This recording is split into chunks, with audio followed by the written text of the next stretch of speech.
I mean, fuck you guys. And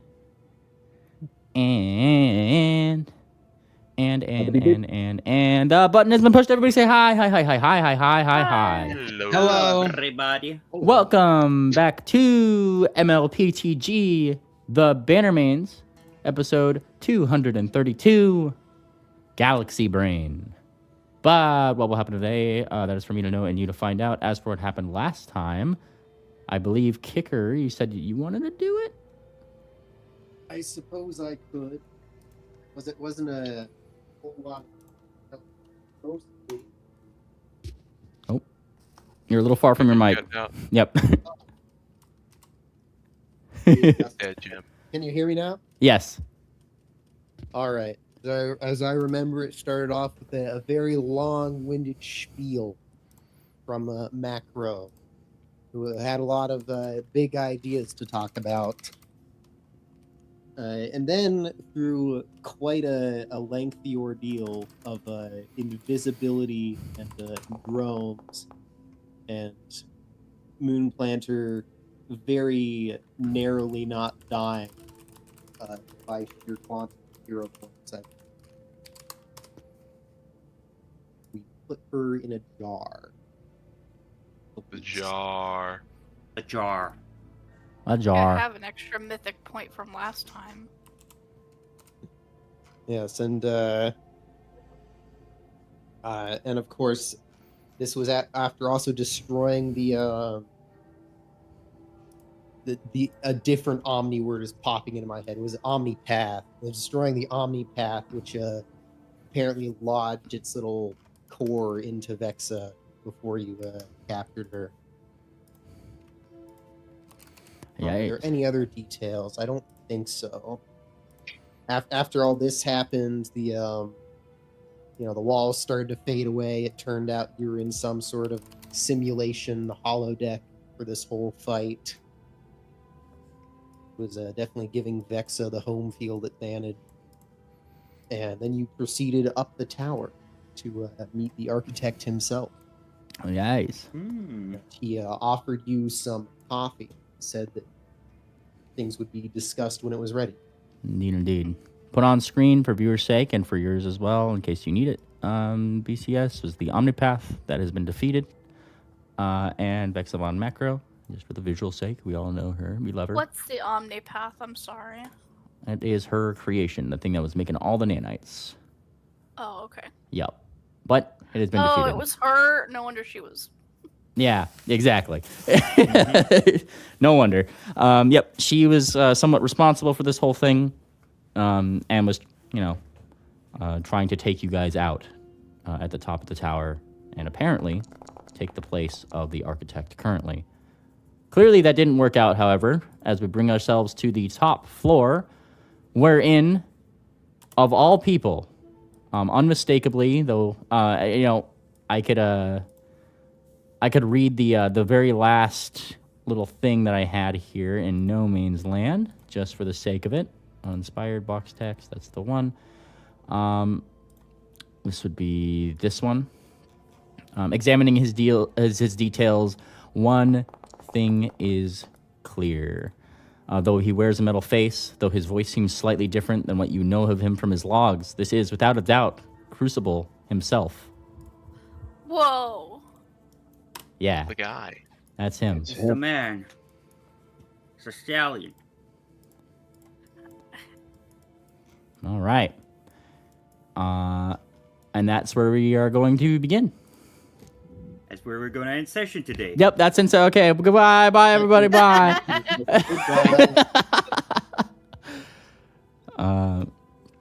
But yes, you guys can still hear, like, the sounds of, ambiance, like, through the window and the outside, light hum of machinery down there. It's kind of like being on the top of a skyscraper. You kind of hear things going on down below, certainly. Is this a balcony or a window? You see the shadows? It's windows. Oh shit, yeah. Yep. It's wicker. Is there a feat Yeah. for like making a good first impression or something? Or is that performance? I thought Swift had something like that. The character. I thought There is I a had feat for something like this. that, but I don't. I can't find it. Or- There is a feat. Otherwise, the mechanic is that you have to spend 5 minutes in conversation before rolling diplomacy to make an impression. But there's Yeah, a feat butter where you 'em can up. do it after like 10 seconds. Oh. However, Actually, it wouldn't be. I would love to talk to him. yes. If Tangent's fangirling. Well, he's right there. Yep, he's there. Well, he did say coffee first, then we talk. So I guess we gotta wait Oh, for the okay. coffee to come. Tangent says, he, "I'll have mine with extra cream." He starts walking down towards you guys, clearly headed for the big chair at the head of the table. He pushes, not really pushes, but walks beside you, sits at the head of the table. There he has a little computer device that probably unlocks the moment that it sees his face.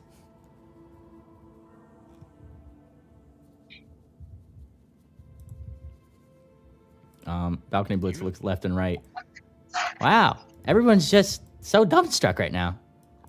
Look, we just I have so fought. many questions. We just had a was- big fight. What was the? You've been Anyway, alive it's, this whole time? Yeah, that's. I think running. I was gonna say, what was it like seeing your fellow Bannermanes fall? But then I thought maybe it's. Oh God. This- a little drone starts buzzing around the room and setting out coffees across the two tables. He's like lived the whole epoch of history. He has. One What by is this sound? It is an ambient sound that I'm trying to figure out how to get out of my ears. Oh. Tangent's gonna pull out her like Sun King doctrines and ask if he has any knowledge of these. There you guys go. No more ambient sounds. Crucible, you are given a book of Sun King doctrines. Yeah, he looks at you. Let's be civilized here. We can all take a seat, enjoy at least one sip of coffee. Yeah, Tangent, you remember, just like Dr. Amden, coffee first, then business. She is look like her ears flattened and she gets her coffee cup. It's okay. Wait, where are the seats? Thumbtack takes here. Thumbtack takes the mug and like kind of tilts it a little bit on his talons so you can like lean in and sip it because you're still tiny. Oh, okay. Oh, then I don't need extra cream, do I? Uh, Take a sip of the coffee in front of him. oh, you're cutting out, Kicker. You're... I think you got the wrong mic. Where was I? Oh yeah, Crucible takes a long sip of his black coffee. It's not exactly clear if this does anything for him, metal as he is, but he seems a slight bit more calm for it. So, out of character observation here, or at least confirmation, is he like a robot, or is he just a steel heart? He looks entirely made of metal. That does not help. As far as you can tell. That's I don't know. What do you say? Going to- Roll. You can roll crafting, or you can just try to ask him. Oh yeah, hell But- yeah! Give it the crafting. Okay. Can't ask direct questions here in the Bannermanes. Why Alright. did that roll privately? I gotta re-roll that. No, this is a knowledge gathering this- check. This is cheating. Wait, no. Well, I can see it. That's the thing. Oh, okay. Yeah. No. He glimpsed inside Schrodinger's box because he knew it would be one. Excellent. Private set of blind. There we go. Insane. Okay. This due to your insight at this exact moment, he appears to be an entirely custom built machine, unlike any Steelheart that you've seen before. Hmm. Looks like you've been busy for the past, I don't know, 80 to 100 years. That I have. I wonder Let- if you. we will had address things in order here. prosthetics One at a There's, time. or- First thing, Why is there someone climbing my tower, killing my doctors, and blasting lasers in my simulacrum like it's a game? Well, we did stop her. You're talking about Vexum of Macro. Yes, you stopped her. I noticed that it got quieter. A very unpleasant thing to wake up to. I don't go out of consciousness very often these days, and somehow this ends up timed perfectly.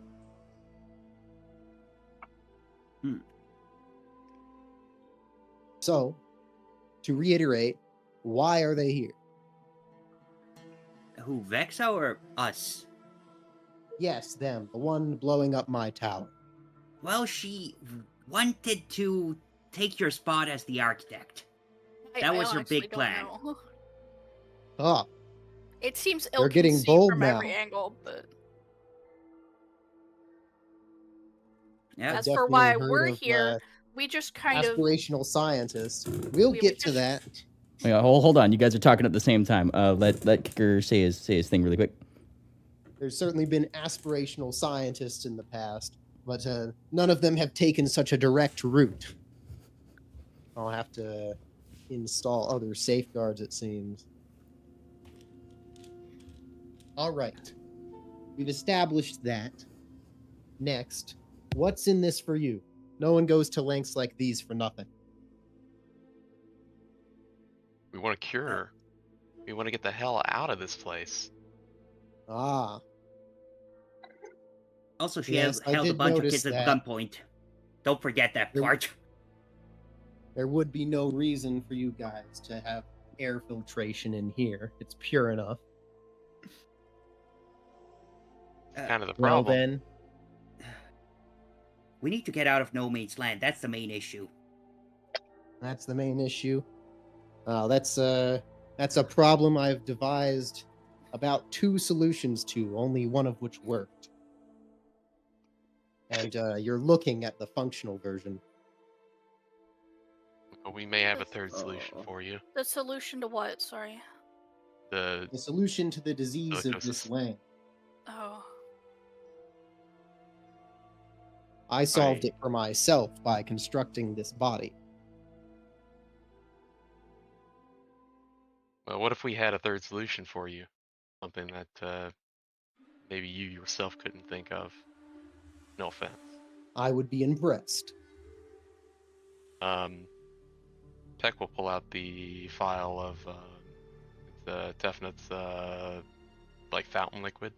I believe that's what we were supposed to bring. We The jar? yes, not Yeah. the jar with the griffin, the jar with the liquid. Yeah, I have it. Tefnuts. I thought we all had a vial. But anyway, we brought this from an old friend of yours, or rather an old acquaintance. Oh, yes? Uh, And what is it? If it was a cure, then you would have used it by now. Well, it can't be used alone. Needs something a little more mechanical. Mechanical. Do you have anything else more specific? Or am I just supposed to guess how this is used? Beck shrugs. Never really been my wheelhouse. I'm more of a tailor.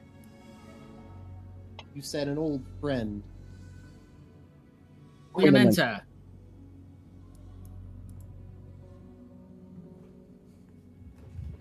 Yeah, Queen Amenta.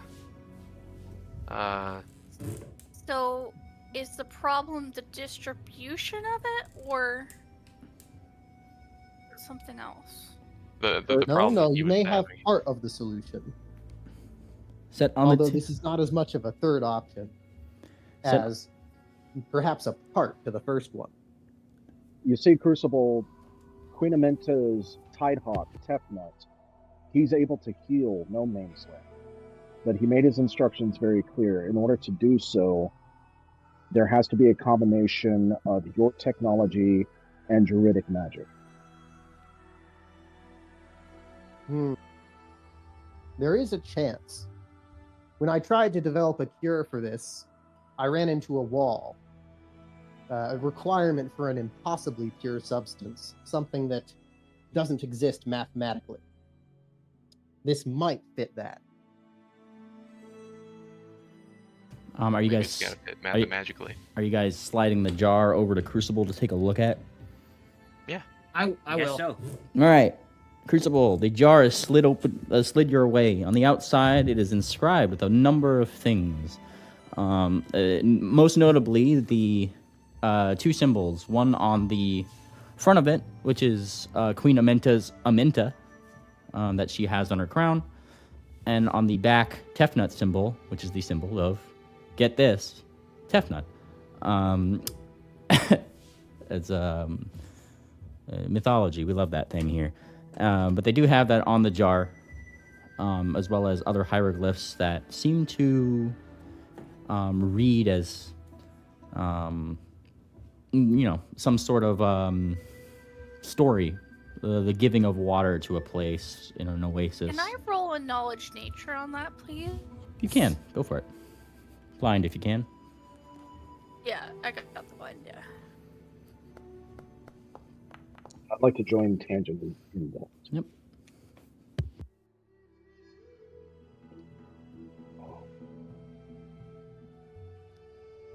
Because in and out of character, I have no idea what this is. But I should know. All right, Tangent. You recall this being the jar that Tefnut had given you guys as a party. Prior to leaving Queen Amenta's temple, there was a temple in which you guys went down to meet with Queen Amenta and Tefnut. That seemed to be where her phantom had manifested, as it was a really strong place of worship for Soft Whisper. Tefnut is Queen Amenta's familiar, who is known as a Tidehawk. And this would be something that I guess, like, in conjunction with... I'm going into Moon Planner's additional knowledge here now. Tefnut is a Tidehawk, one who is most historically known to have created the Great Water the Great Water Oasis over near Belmare. Actually, the oasis right next to Belmare was something that Tefnut created with Queen Amenta during a time of drought. Can I make a different kind of roll? A knowledge medicine roll about the healing waters? Sure. Give me a blind check. The waters from Tefnut are known to have quite the extraordinarily potent healing qualities, especially when applied by religious figures of the soft whisper denotation. It helps seal wounds, almost in a supernatural kind of way. And Since I'm sort of a magical scholar, what level would you put it at? this, Yeah. like as an item. Yeah. Actually, let me check. I think I set the level on Wickerwind's sheet. If not, then This level 18, actually, it's bottom there. yeah, then there you go. It's a level 18 item. So it's a level 9 magical effect. Yes. Or, yeah. But Crucible, this is set in front of you for you to ponder over and pick up. And Crucible, of course, does the little Spy Kids layer of lenses maneuver to zoom and enhance on this object, and seems to be thinking. The little lights on his head are almost like a loading bar, indicating how deep in thought he is about this, It's quite- searching his memory for something. No. And after a short bit, he seems to come to a conclusion. That's it. Not a number. None of the science here can explain it. Somehow there's nothing but water in here. There's something else not measurable. Love. This is the missing piece I need. But we were told that it needed druidic magic. Do you have that too? Is this not druidic magic? I have that. So Someone was telling. We suspect that we might need to talk to Wildfire too. You guys can give me a he doesn't do religion. much talking these days. I'll give a knowledge religion. If party wants to give me religion or nature checks at this point for a quick little info bit to that question, is this not druidic magic? Now would be the time. Not my wheelhouse. All right. I see 2 rolls here. Between the 2 of you, get this, which is something fun. Much like how arcane magic and occult magic share a lot of initial roots with each other, which is actually why you see a lot of their spells in the same lists of each other, primal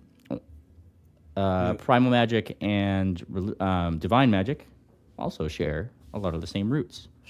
That being, most of the spell work that comes from those things, and why they share a lot of spells is because it relates to things higher than oneself. Druids obviously hail and pull their magic from spirits of nature, much the same as clerics pull their spells from deific figures. So, the question, is this not druidic magic? I mean, it has a lot of similarities to it. If not, it is similar to druidic magic. He's not incorrect in assuming that. From what I can deduce, it is druidic magic. It combines divine and primal magic together. Am I Well too then. small to use electronic devices? I see a laptop here. oh my god. Are you going to try to mess with it? I want to see if there's like a scroll key. Oh, Or actually, can I just as read the soon screen? as you can read the screen, but it is a little bit incomprehensible. It is clearly data intended to be interpreted by machines, Oh, okay. not a natural Autoplay in language. basic. Spreadsheet of numbers, I Is- see. Just like hexadecimal codes flying across it if you scroll with it. Get the Thanks. Matrix. So, what's the plan? Yeah, you said that I this think might that's be the obvious.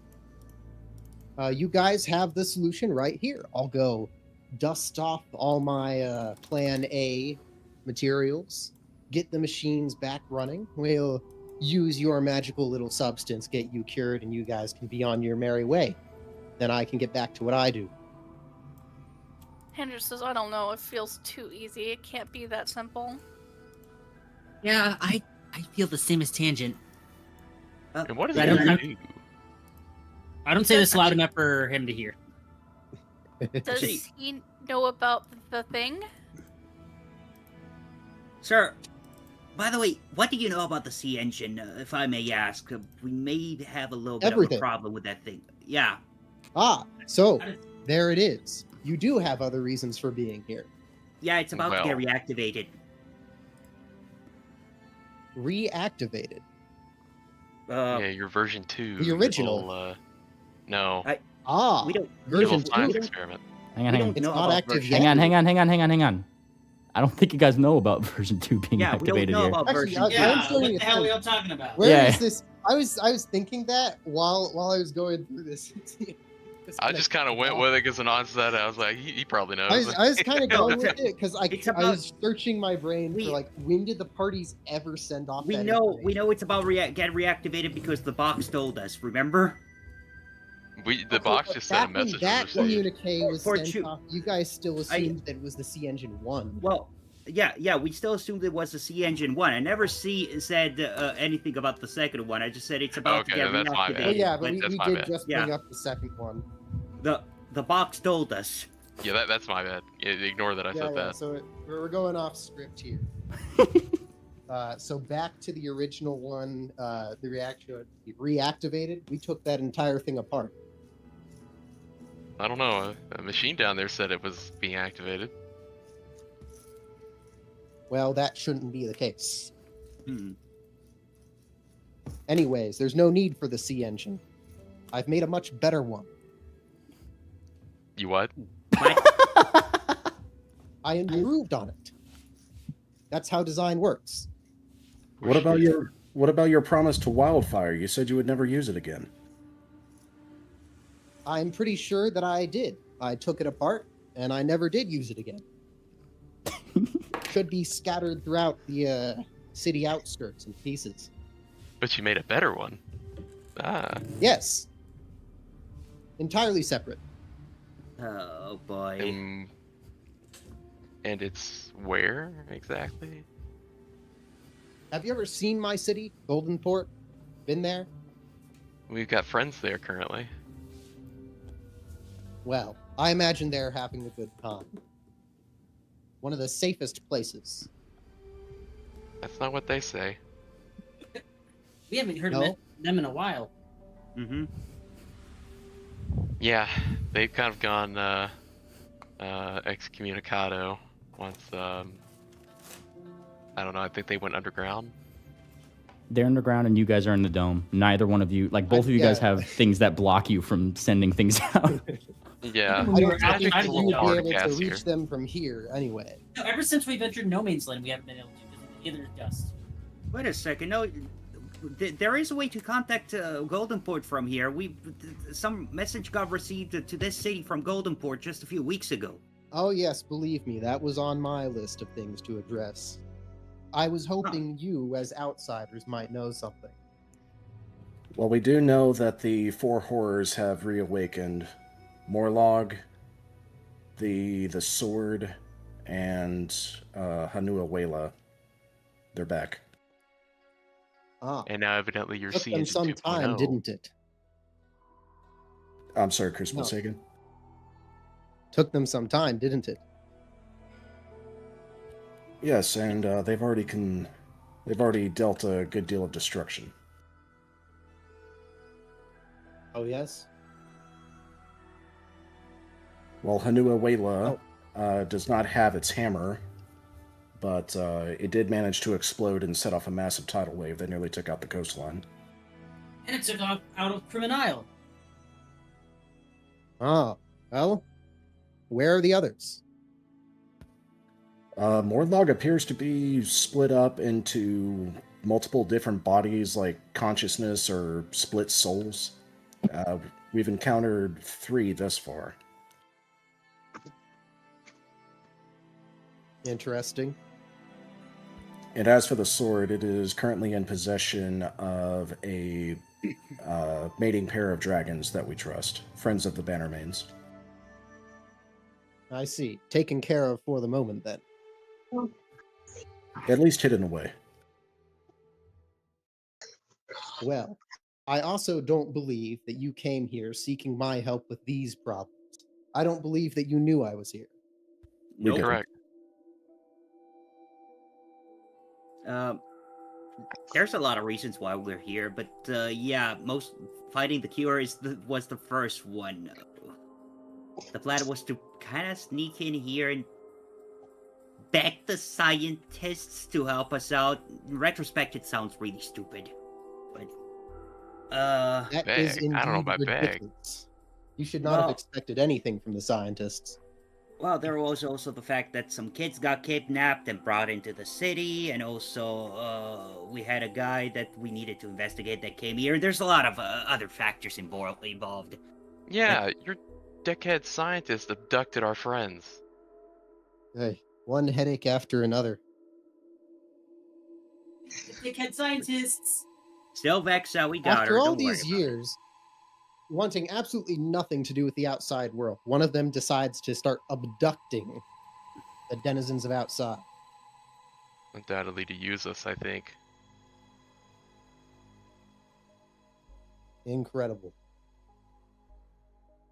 This is why you can't trust scientists. Huh. They do serve a purpose, though.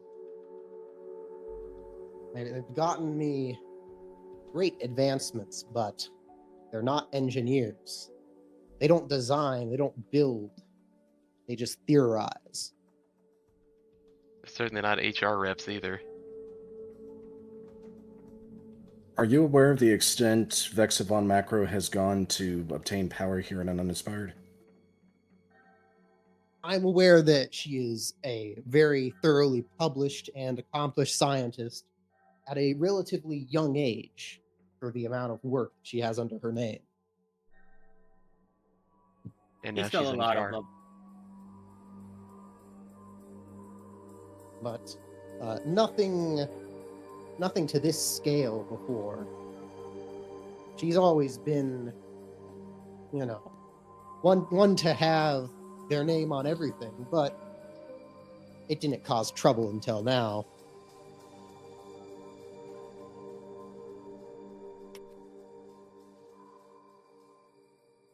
She towed the line until she found an opportunity, and she took it. Yeah, those nanites kind of decimated half the city. And that was her too. Amazing. Yup. I have a lot of catching up to do. The omnipath that was making its way to you was a project that had been laying dormant for 50 years. The signal that had been received from Goldenport activated it somehow. We haven't deduced how yet. So that's what the signal did. I was very curious about that signal. I narrowed it down to opening something, but there was nothing listed as being in that storage. Surely another thing trying to be concealed. What For the caused moment, it to we've- wake up after all these years from an outside source? What? How long have you been asleep? Wait, if you don't mind me asking. Sleep isn't quite the word for it. I have to defrag, restructure my mind every now and then. Takes a couple of days, but it gets my head in order. You see, I don't suffer from the memory overflow, as they call it. The other scientists do.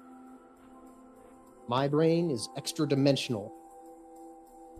I call it the galaxy brain. It allows me to have a theoretically infinite amount of memory, all compacted in a folded dimensional space. Wait, how does that work exactly?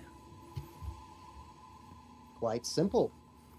I designed a machine to surgically rewire my entire head into a dimensional space. I can add any amount of storage necessary. That sounds dangerous. So your brain Not at is like all. your brain is like a bag of holding, and you can just pull stuff out whenever you need it.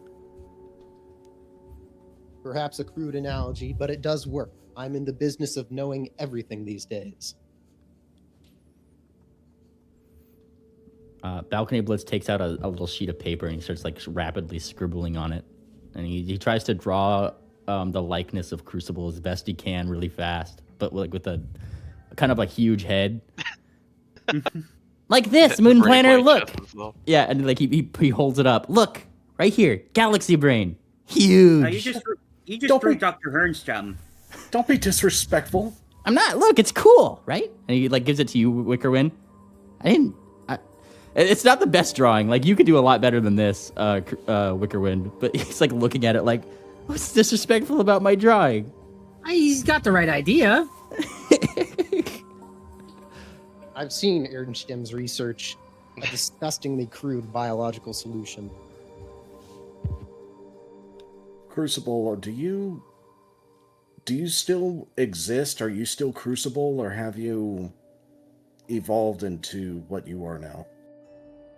I am certainly Crucible. Who else would I be?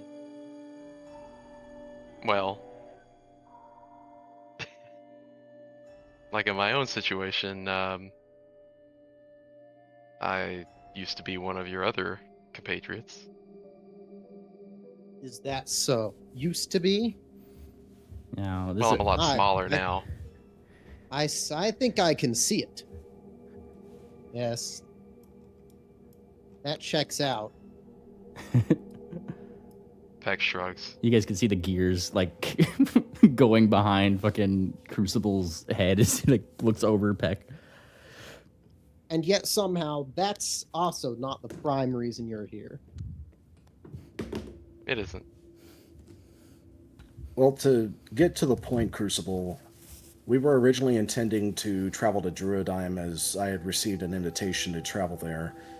We were going to travel through No Man's Land, and we realized too late that we contracted a lung disease, pneumono-ultramicroscopic silicovolcanoconiosis. And since we've traveled here, we've managed to go into a dream realm, travel from one area of the territory to the next, met up with the mob boss, had his daughter stow away with us, and for the past several weeks, we've been attempting to retrieve the platinum slicer from one of the mob boss's compatriots, Vinny. We found out he was heading toward Uninspired, and just a few moments ago, before our battle with Vexa von Macro, we learned that she had killed him and taken possession of the platinum slicer. Yes, That is- fascinating. But most of what you just said has little bearance on the current situation. The horrors have returned, Crucible. Warlock is back. The sword is currently in a safe place. Speaking of safe places, where is Macro right now? I haven't seen them. We put her in a jar. Here, right pull it here. out. Oh, marvelous. Here she is. The jar is pulled out, and Vexa von Macro is in an unconscious state in there with a shard in her Andrew says, do you back. think she'd like some cream? Well, There's it looks like she could benefit from that with the shard currently in her back, pulsing slightly green, and little mechanical tendrils kind of like embedding, going like out like around her body, kind of like lighting. Incredible. we don't know if you can pull that thing out. The Omnipath latched onto her right before it was broken apart and destroyed. You see the drones I can roll a are knowledge flying back medicine around on the that. corner, 1 second. and one of them picks up the Vexa jar. The other one shows up with a slightly larger jar that has You're cutting out, Raw Kicker. microphone. Yeah, cutting out. has a whole filtration setup on the lid of the slightly larger jar, and the first one puts the jar in the other jar. Quarantine established. Yep. Vexa is wow, now bad double boy. jarred, apparently in a proper quarantine now. Is that shark gonna be dealt with, or? Dealt with. We'll see. I mean, That depends hopefully. on what happens if she survives this ailment, clearly self-inflicted. To be honest with you, I was gonna eat her until that thing pierced her. yeah, Yes. we got a lot of questions to ask her, honestly. But look, there's another problem in here. The 4 horrors. That's all fine and dandy. We have a 5th one, and we don't know how to 5. deal with that one either. Oh, now things are getting busy out there, are they? I'm gonna pull out the hat and start playing the recordings of Thingpone. Just show what the situation is. All right, Crucible. It was The hat begins to play little demo reels. I say demo reels, just small reels of footage from outside the dome in the grander No Man's Land. You see reels of terrible morbing abominations, exploding buses, radio towers being, mogged by large numbers of what looks to be very druidic looking like abominations, if you want to put it like that. And that, Oh yeah, this sorry, just this little thing. It's a little bunch of cells. They latch onto somebody, they replicate them, they assimilate them, and then they act like them. And then before you know it, they all go fine and dandy, just pretend to be somebody else, and then they assimilate somebody else. It's bad. I'm sure you remember the purpose of the bomb and what caused all of this. The purpose? I was not here for the dropping of the bomb. When I got Already here, it was scorched earth. Well, we have learned that the the bomb was launched to fight against the abomination you just saw. It had assimilated so much biomass that the just masses of flesh, tall as buildings and towers, were rumbling toward Uninspired. And it was Dr. Shro who launched the weapon. I'm well aware of that. Could have been dealt with in other ways. Shro went overboard. They just wanted any excuse to fire that weapon. I can believe that. Well, Balcony Well, starts spinning putting on his Shro chair here mid-meeting. was an unfortunate decision of mine back in the day. actually, is she trustworthy? No, I Absolutely. didn't trust her. Fuck. That's why she was here. Okay. I couldn't trust her around my Project Nautica. Well, she's working sent for her us, so that's the elsewhere. problem. Working for you. Yeah, Yeah, I don't think yeah. anyone ever dies and stays dead. Yeah. She's a ghost now. She's been contracted in our haunted mansion and has been doing research for us. And you brought her back here. Well, in an Well- alternate dimension, but she is contained within the mansion itself. She has not left it. he is doing some research though. Just one more headache that comes to this city at this of all times. Well. Yeah. Best to talk to her, I guess. Oh boy, this is. Talk to her. What is there to talk about? I don't know. Just she has those pieces of flesh right now. Oh, so you brought that into my city too. No, it's It in the is- mansion. it- It's contained. It is contained. That we know of.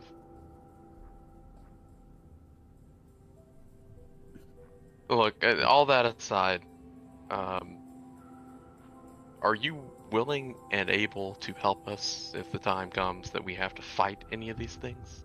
Not the thing, creature. I mean, the horrors. I'm able to do a lot, but I have my purpose here. And so you're gonna go back to sleep? No. I already established that. I only do that as much as I have to. I'm awake most hours of the year. Is the war between you and Wildfire still ongoing? War never should have been a war, but that's what it became. Unfortunate that it came to that. The amount that happened, all done in my name while I was buried at the bottom of Golden Port, developing my latest inventions. I didn't think much of it at the time. It seemed like a much smaller conflict, a problem far away. That actually raises another question for me. There's a certain pony that we know who's been causing a little bit of a disturbance in Goldenport. I believe you know her very well. Yes? Madame Fortuna. Ah, is she running the city these days? I was wondering what she was up to. Well, she was traveling with us until she got to Goldenport, and then we got a sending that she's been reintroduced Traveling to the city, with I you? guess. Fortuna, just gallivanting across the world. Well, we met her in the northern continent. She was in a kobold camp of all places. She seems to have little memory of the past 100 years. A She- kobold. When she reawoke, she was in a junkyard in the northern continent, in a frozen area. But, yeah, after we defeated the kobolds, she joined up with us and started traveling. We defeated Heatfang, which is a descendant of Morlogs. And since then, she's been slowly rediscovering who she is, and hasn't quite figured out what her association is with you, at least not when we last saw her. Small correction, not a He's been- descendant, but the brother of. Brother of, yeah. Yep. Well, it's good to hear she's coming back around, but I can't imagine how she would have gotten there. What, in Goldenport?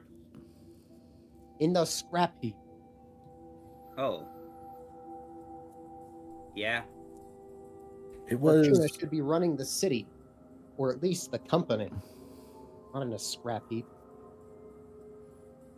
Well, with her memories gone and her location, it's probably safe to assume she had been disposed of.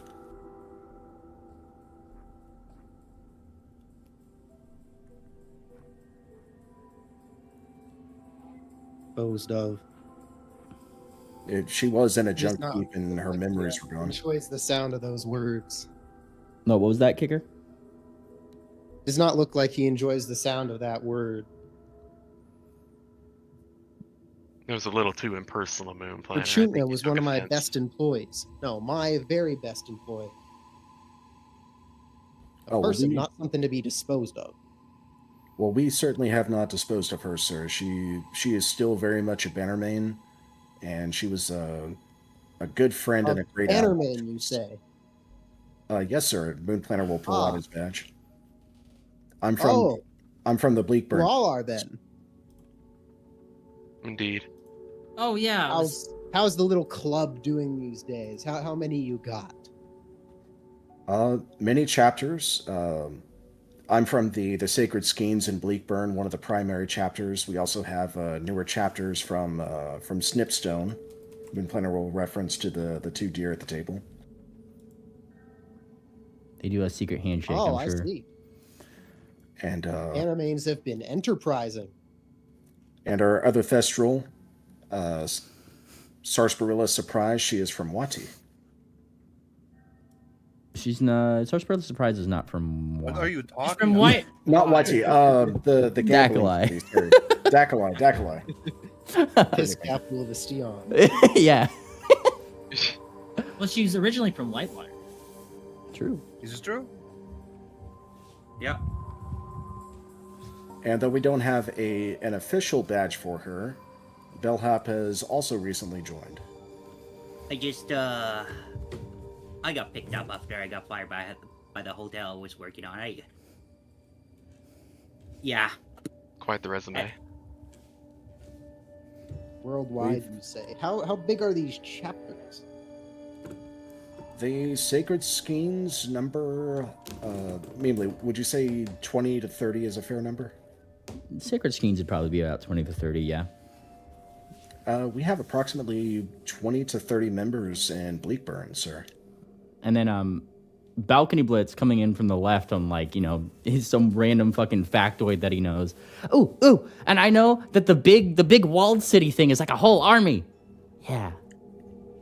Oh yeah, Basin Sage on the west coast. Yeah. And then Arelon, of course. Arelon is also a powerful seat for the Bannermanes. We've done very well to continue on the heritage and celebrate the festivals of the memories that you and the originals built. My buddy and me deliver mail. Did you know that? Continue. I'm sorry, I talked Really over you, Kicker. expanded the operation. The Bannermanes was never originally a military force. We've grown into a bit of an adventuring group, odds and ends with different talents from around the world, and we get called upon to, act as a military in some cases or diplomats in others.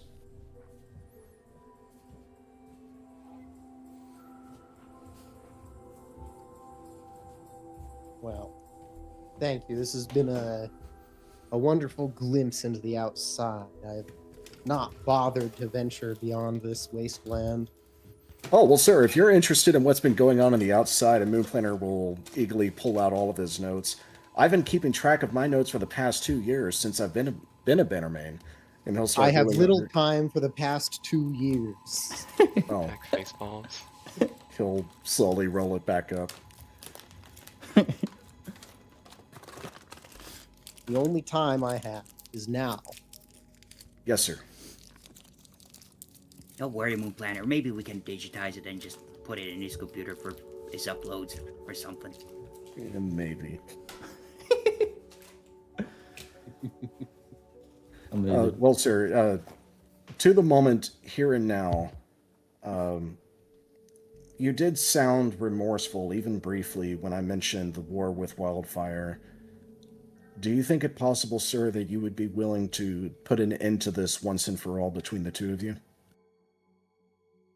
What do you think I'm still doing here? Well, very That's well the then, whole sir. point. Since if we have the materials necessary, what do you need us to do? Oh, you have the materials necessary to cure your disease, not solve that problem. I haven't solved that problem in the past few hundred years. I doubt you're going to walk in here with a solution. Well, Queen Aminta believes that we can do that, sir. And I believe her. Always the optimist. I'm sure she does believe that, and she might be right. But wildfire is not something that you are cut out to contend with. I regretfully agree with you, sir. We've learned what he's become, and that's why we did not attempt to contact him. The Mogdbog is... Go ahead. No, I just said good that you didn't. The Mogdbog was completely avoided. Yes. Wildfire is a conundrum. Can't be reasoned with. Too angry. He's terribly contaminated in that bog. Even if you could take him down briefly, if he wakes up again in that state, he'll be just as mad. Instantaneously relapsing. There's a lot more that needs to go into solving his problem. And then, maybe, after solving his problem, we can look to the wider issue of the wasteland. Well, Maybe the water can help. What if, sir, what if we cured not just our lung disease? What if we cured all of No Man's Land? Wouldn't that purify him as well? Okay, I'm going to introduce you to this concept called time. Things have to happen in order. If you cure everyone in No Man's Land, that's great. They still live in a horribly contaminated atmosphere. If you take away the atmosphere, they all die of this disease. However, you need to do both to clean the land up. And neither is necessarily easy. It requires not only rounding up every living soul in this entire place, it also requires getting the clouds out of the sky. And thanks to Druidine, or at least that's who I suspect, the weather's rather static in a circle around this place. It kept all the dust from expanding to the wider world, but it also kicks it up. Never settles. There's also the problem of the burning tree stumps. The elder trees. They've been burning since the bomb went off. Yes, Well, that's one of the more minor problems, honestly. Well, I think Sir Tefnut is capable of doing this. When we asked him if it was even possible to heal No Man's Land, he said yes. And that's why we need to combine your technology with Druidic magic. You know, we don't know how to do this, sir, but it's good that you're here. If we can figure out a way to do it, I think Tefnut would use his power to heal everyone and the entire land, lifting the poison, lifting the curse that was placed here 3 centuries ago. And the I continent believe that Tefnut could definitely help in this endeavor. But this is not a fast process. As I said, time is the key element here. Everything needs to be done in order, at the right speed. Everything needs to be paced out, so that no step outpaces the other. What about Fixing this entire place is no short order. time magic? Okay, now you're grasping at straws. All right, so let me get the situation straight. Pretty much, we have a cure is possible here, but the problem is once somebody gets cured, they're gonna get poisoned again by the atmosphere. Correct? Yes, you need to either get them out, give them clean air, but the key is the scale of the operation. You would The need a lot of idea of oxygen doing this for masks. everyone. If You- I really wanted to, I could get all of the contamination out of the air. It would take some time. It would take massive machinery, but it could be done. But it would also kill everyone else. And ensuring that everyone else is out is its own feat. What about I don't know. I don't know the production capabilities of this place, so this is probably still grasping at straws. But I don't know. Cure them and give them oxygen masks, and how are they gonna eat after that? They can't be breathing out oxygen masks for. Nah, that's stupid. Never mind. Overcomplicating it, perhaps we just talk to the Yes. druids. You continue with assumptions. Some people might not even want to leave initially. Dealing with the crowds is its own problem. This place is enough of a hellscape, I think anyone would want to get out of here, but maybe after the environment changes, things might settle down. What if we traveled back to Soft Whisper's temple and see if Queen Aminta would meet face to face? You definitely meet Tefnut, he's there. Which Would you be- temple? It's to the south. Which vault was it that we met Queen Aminta with the Lenorm? In a vault. Was it in a vault? Ready. Yeah, it wasn't a vault. Yeah, it was in one of the vaults along People just the train surprised that tracks. There was a temple in a vault. Yep. Purified there was a water. Lenorm in it. Yeah, guarded by a Lenorm. Queen Aminta herself visited us. It was wonderful. So she manifested there. I can't imagine that she actually lives there. Manifested, yes. She expressed that she's able to. Fire that she'd be there again. I think she said any of her. She even said like her temple in Watsi, she would be there too. I think. Yeah, she did express any of Soft Whisper's temples she could manifest in. Ones with strong connections to both her and Soft Whisper specifically. It has to be like both. So her temple, obviously, it was also her study. That's why Willards was there. It's just somebody who she knew, and Tefnut was there, obviously. Obviously, Wati is like her old home. So there's probably a place there she can manifest. Those kind of things. She lent you the power of Tefnut, I assume. That's what she thought was necessary. I do not think asking of her again will yield anything more. It is clear this is useful.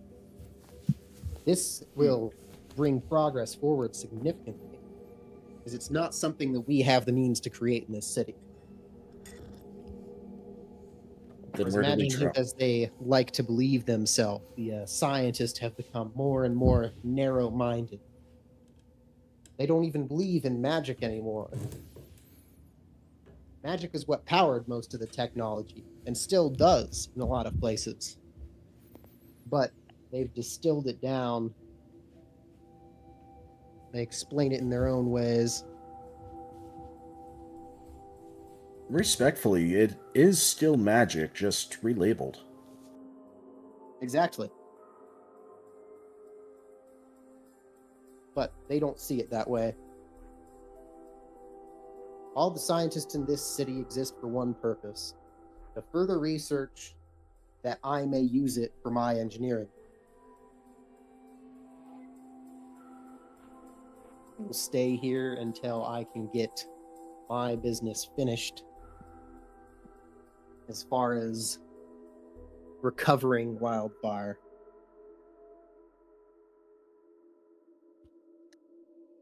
Maybe the druids do have answers. Moonplaner will pull out a root kit.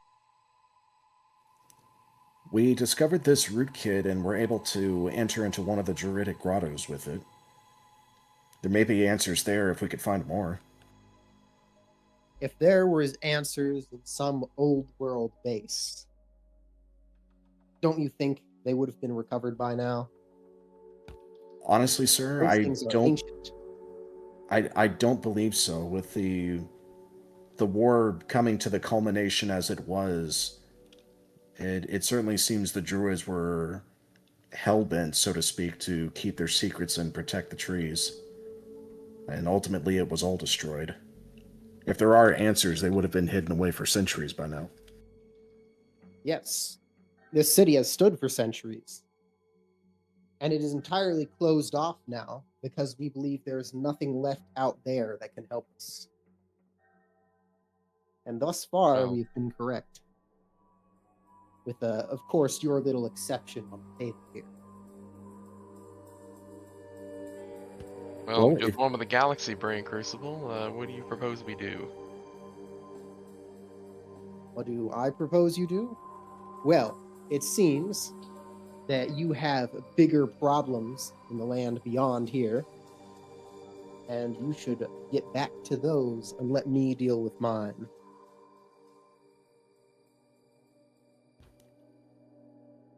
When you say deal with yours, can you elaborate? My problem is wildfire. No, Crucible, our problem is wildfire. Even though you're still alive, we're Bannermanes. I want to see this war come to an end. I want to see No Man's Land healed. I want to put an end to all of this. There is no war. The war ended when the bombs fell. But the effects are still alive out there. Moonplaner will pull out his necromancy brand.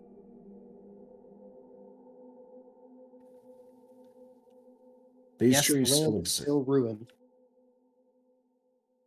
However, there is no war to end. Just a personal matter of me helping out one of my old compatriots who's in a sorry state.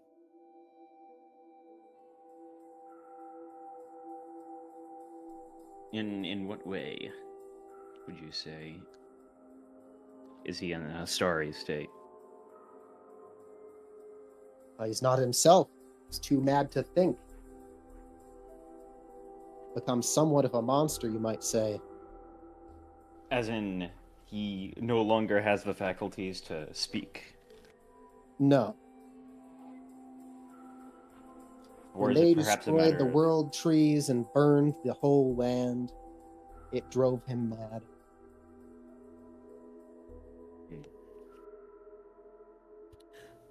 Do you believe Tefnut could heal every living creature and the land and the air all at once?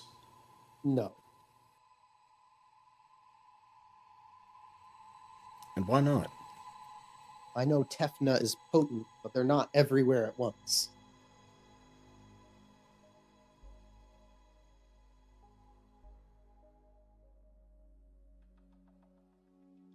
What if your technology could make him everywhere at once?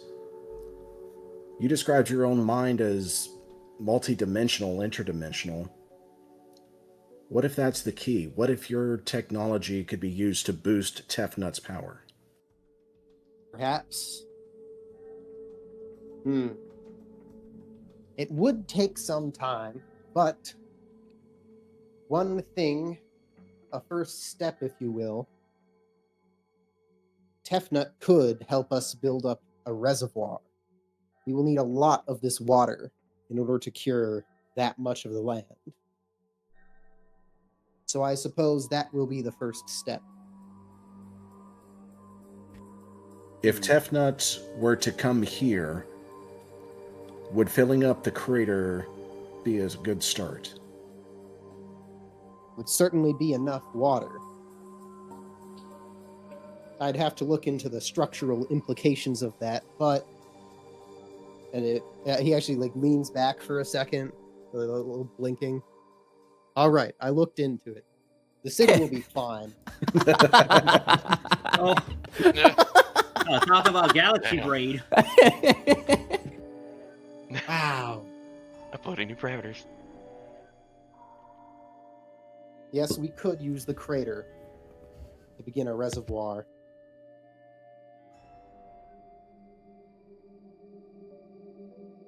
That was such a great mental image. Holy shit.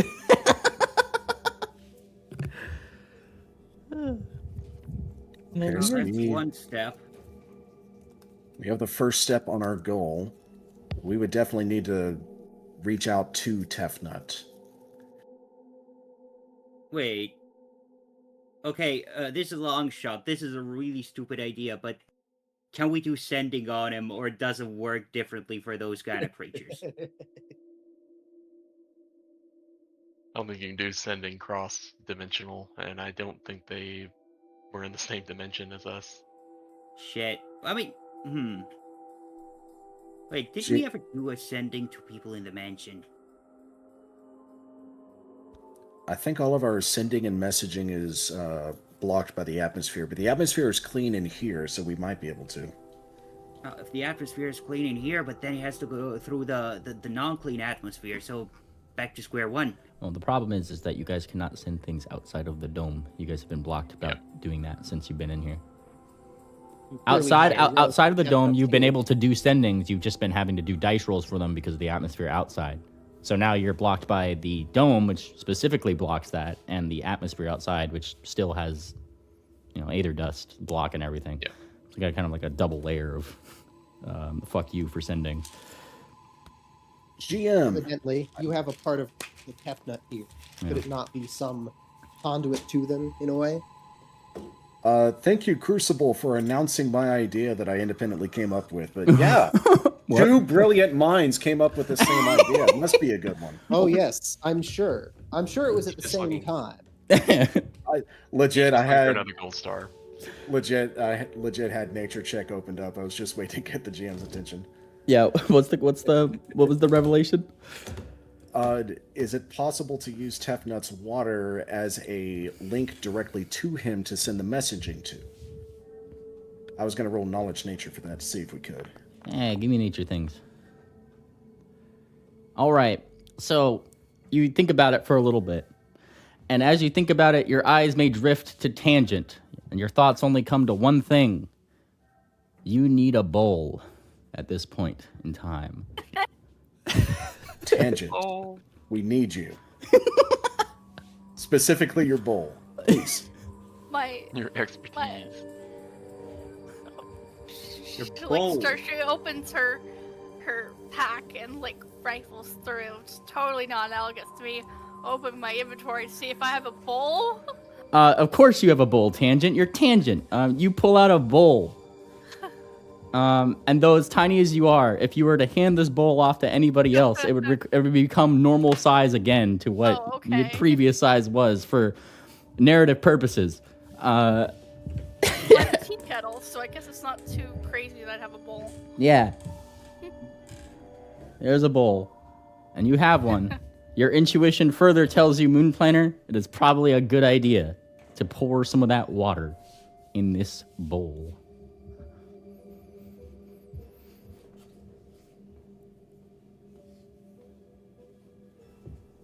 Crucible, may we use your desk here? Oh, yes, fine. He closes his computer and slides it to the set of his desktop as a water experiment. All right. Tangent, if you'll kindly set down the bowl, Moon Planner will pick up the jar and then stop himself. Wait.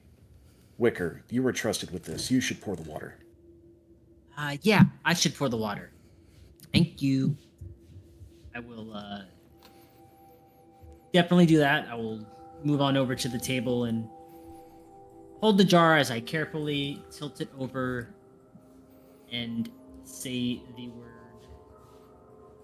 I guess it's not the one with the words, but Yeah.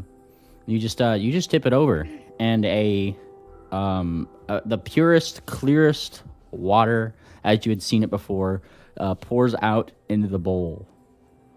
And as it does, it becomes like normally, you pour water and it, kind of like wiggles and vibrates with the surrounding or just kind of keeps moving effectively. It actually stills itself rather quickly, and it takes a moment before you probably see like just the smallest head of a certain water bird just poke its head up and out of the bowl. Tefnut, hi! And then it goes back into the water. Oh, Oh, we scared him. sorry, Tefnut. We'll keep our voices down. Would you come back out, please? It's important. Give me a diplomacy roll. Moon Planner is great at those. Yeah. The classic Moon Planner at level 18 get you any better diplomacy I'll prepare stat. to roll to assist. Tech resist the strongest feline urge she's ever had to knock the bowl of water off the table. Don't you dare. It takes a moment, but the bird does reappear, looking considerably more like annoyed, poking its head. It's like just its beak is like at water level. It's just poked its eyes out. Hi, Tefnut. Oh, it is so good to see you again. Hi. And it just kind of blinks. Hello. So we've been endeavoring to do that whole combined Crucible tech with Druidic magic thing. If you look over behind you, we have the stallion himself with us. Tefnut looks over to Crucible. Crucible, you've not seen this bird in some time. It's there. You guys meet eyes. And the bird looks perhaps slightly annoyed by a past occurrence that I'm sure you know that I don't, but I'll let you make it up.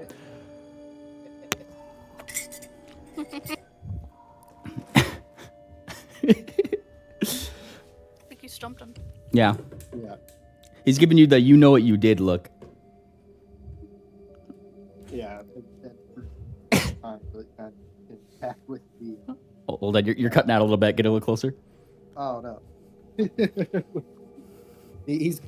Crucible's looking back with the I don't care to remember what I did sort of look. Oh, okay. I see we're playing this game. My money is on the slot machines. Oh, yeah. Yeah.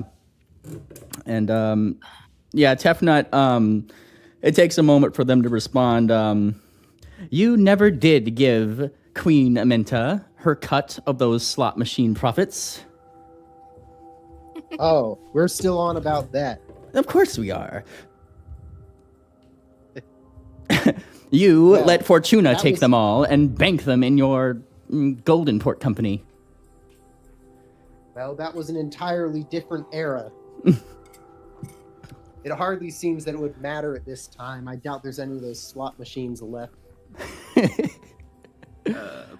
Side eye. Yeah, Balcony Blitz kind of actually like breaks that fucking bubble a little bit. Oh no, there's certainly a lot of them, right, buddy? Oh yeah, they're all over the place. Yeah, we love them. You know, ding, Yeah, ding, there's- ding, ding, ding, ding. There's one in our mansion. Yeah, it's so cool. Sarsaparilla taught us how to use them. People to maintain in this wasteland. They've kept those running. Well, They've no, kept no. dozens of them running. Well, okay, No one so ever said they were technically, virtuous. the one I was talking about is in our extra dimensional planar mansion, so that's not here. But the other one, well, there's a lot of them in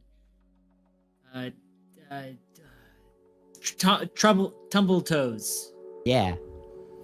Whatever that is. You guys are quite the collectors, aren't? Well, which one is it? Well, What? you see, like there's some in Tumble Toes. We got one in our. He's like counting on his Oh, no, hooves. but which one do you have? Oh. Ours is a. I think is it was a- the Pharaoh-themed one, wasn't it? Yeah. Yeah, I think so. Yeah. Sarsi could tell you, because Sarsi could tell you all about. She's actually really good at gambling. You know what you should do, Crucible? You should ask her for her voice and then put her in one of those things. Oh, an enterprising idea. However, there's not much profit or commerce to be made here. Hmm.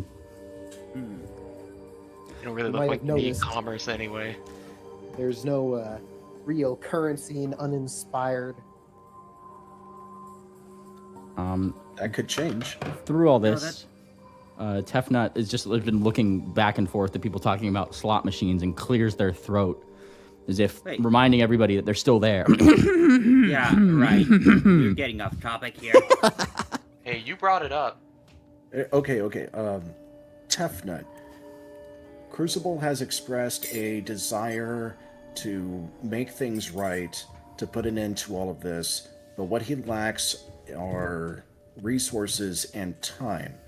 We believe that the first step to heal No Man's Land, everyone in it, and ultimately Wildfire, is through the use of your healing waters. But we need a lot.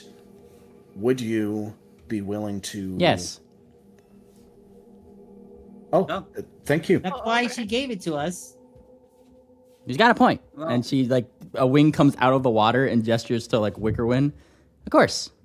As long as he's not going to be, and she thinks about it, stupid with it. Side eye to Crucible. So, No, Strictly for there's this... nothing to sell it for out here. Good. I'm sorry I can't give you your royalty, but I don't have money anymore. We can't be having another Clearwater Oasis incident. I would not like that. No, we won't. I'm just gonna look away for that one. Yeah, Bellhop is the most adjacent to that particular incident. So we are going to need you to fill up the whole crater. A crater? Is that we are in uninspired, the center of this giant crater. I don't know how big is this thing? Enormous. It took us 8 days just to cross the radius. Or, pardon me, 8 hours to cross the radius. Well, it's I don't certainly... think she has enough water for the crater. No, says Tefnut. It's like she's like thinking. No, hang on. I can do it. On all things said, it is a smaller area than the Clearwater Oasis. It would just take some time and a lot of rain. A lot of rain. Goodness, a lot of rain. We are Wait a right next to second. the ocean. Wait a second, rain. Okay. Technical question. Wouldn't the rain get contaminated by the atmosphere here? When I don't tell you how to do your job. You don't tell me how to do I'm mine. just asking. I'm just curious. And then like there's like a little storm cloud that starts like forming over you, Bellhop. You just start getting rained on. All right, sorry. I apologize. As far as I would assume, this water here is near impossible to contaminate. That is its purpose here. But we do happen to be right next to an ocean, so the evaporation process should be fairly quick. Oh, ye of so much science. And as Tefnut like shakes her head, Thumbtack's little talon like kind of comes over the table like he's trying to like poke his talon into the water, and a little watery wing smacks it out of the way. No touching. Oh, it's interesting. As you guys actually recall, Thumbtack and Balcony Blitz actually haven't seen this before. You guys left your NPCs outside during that whole thing.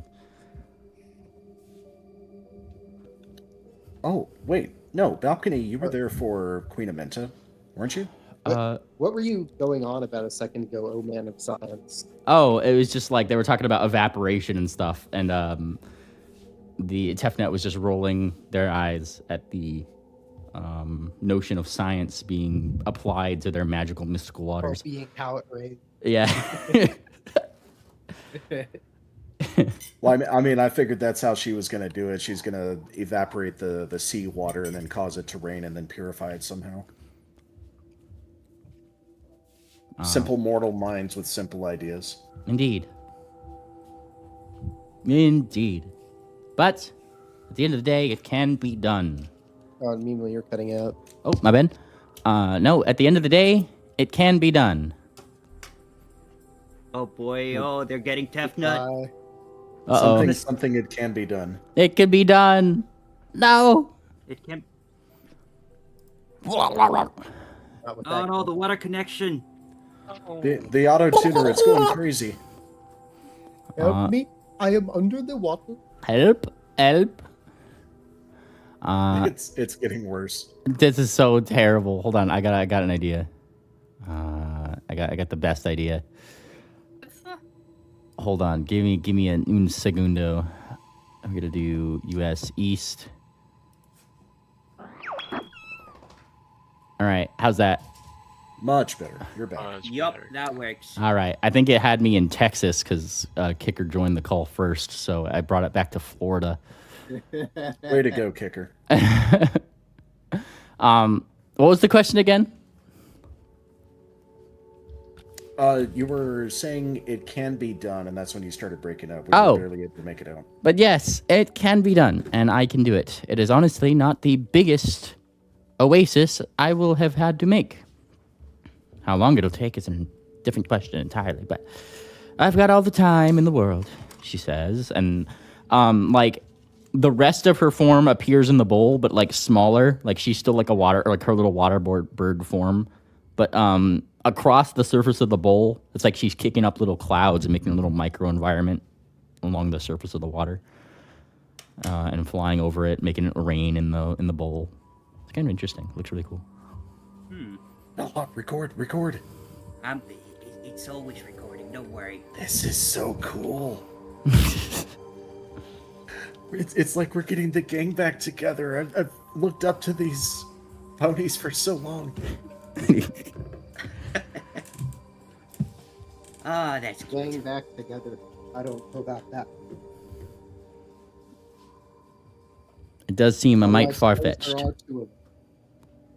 Well, Crucible, sir, from going from only hearing oral history and reading about your exploits together to actually seeing you and Tefnut together in the same room speaking, it's a wonderful moment for me, sir.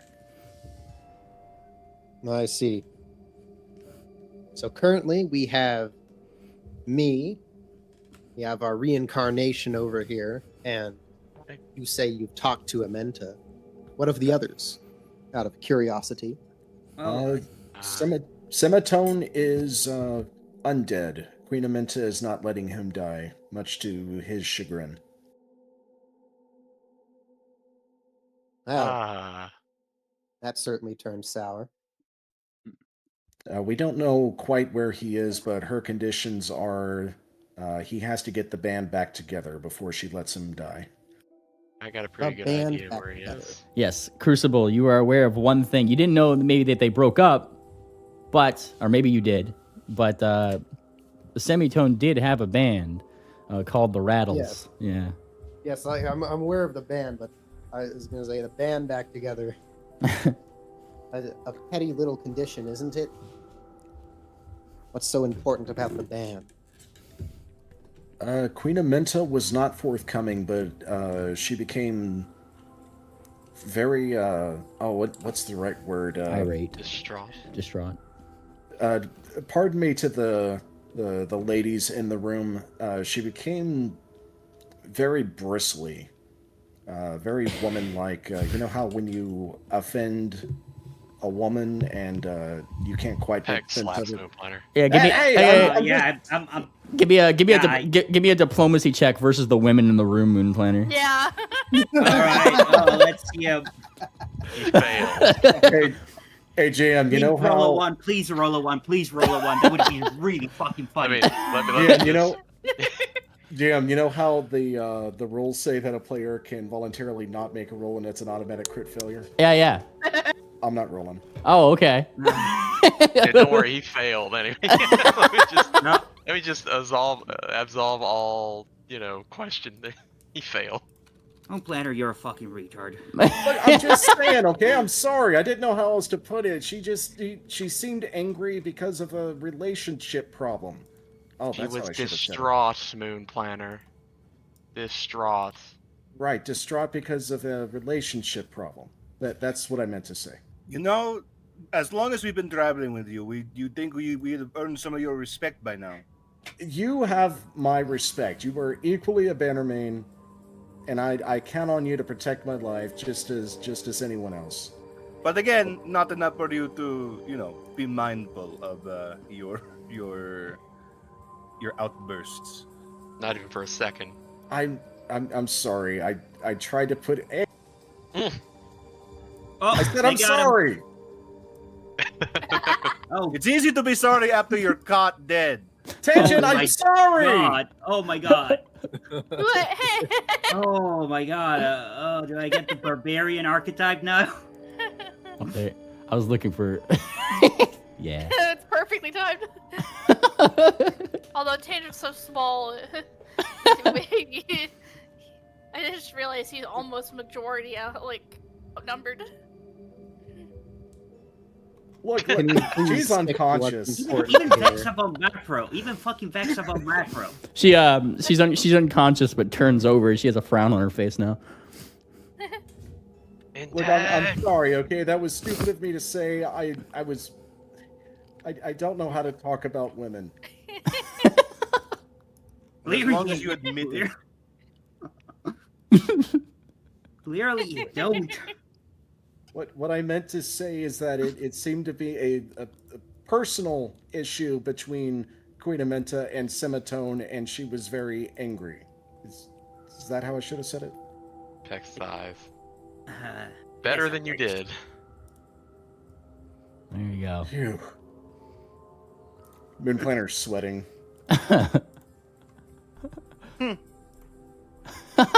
Oh, that's it. He'll keep his head down as he slowly walks back to the table. Like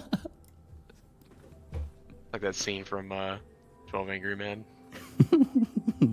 12 Angry Mares. Yeah.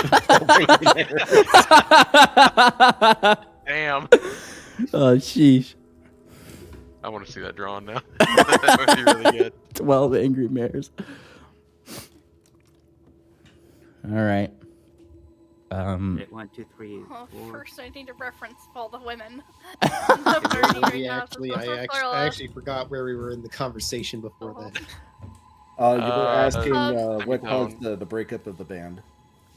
Oh yeah, I was asking you like where all the Bannermanes were. I think we addressed most of them. Yeah. Yeah, Ryan is here with us. The original Ryan you knew is dead. This is now Peck. She's been traveling with us for a while now. Semitone's tomb is empty. He's undead somewhere. Queen Amenta is dead, but her specter is able to manifest in places of power with soft whisper. Slight correction You're on here. that. She Oh, did sorry. not say she was dead. She said that she was held captive in some area. Somehow. Oh, that's right. Yeah, that's In right. Hawaii, right? The Pharaoh is currently holding Queen Amenta captive. The I Pharaoh. think it's the Godfather. Yes. The Godfather. Oh, Yeah, Godfather, yeah. I said Pharaoh because his symbol is this, the Ankh, Yep. and This he is a would Sphinx. be- We've confirmed that. I believe, meaningly something that Crucible would know nothing of, right? The what? The Godfather would be a more New World thing than That was a personal affair of Queen Amenta's, so no, I don't think Crucible would have cared or Yeah. bothered or been told about it. That's like her. That's like her backstory, you know. If she was a player. Well, And then of course, Wildfire is in the Mogged Bog in a rage. I think that's everyone accounted for, right? no. You left one out. Who?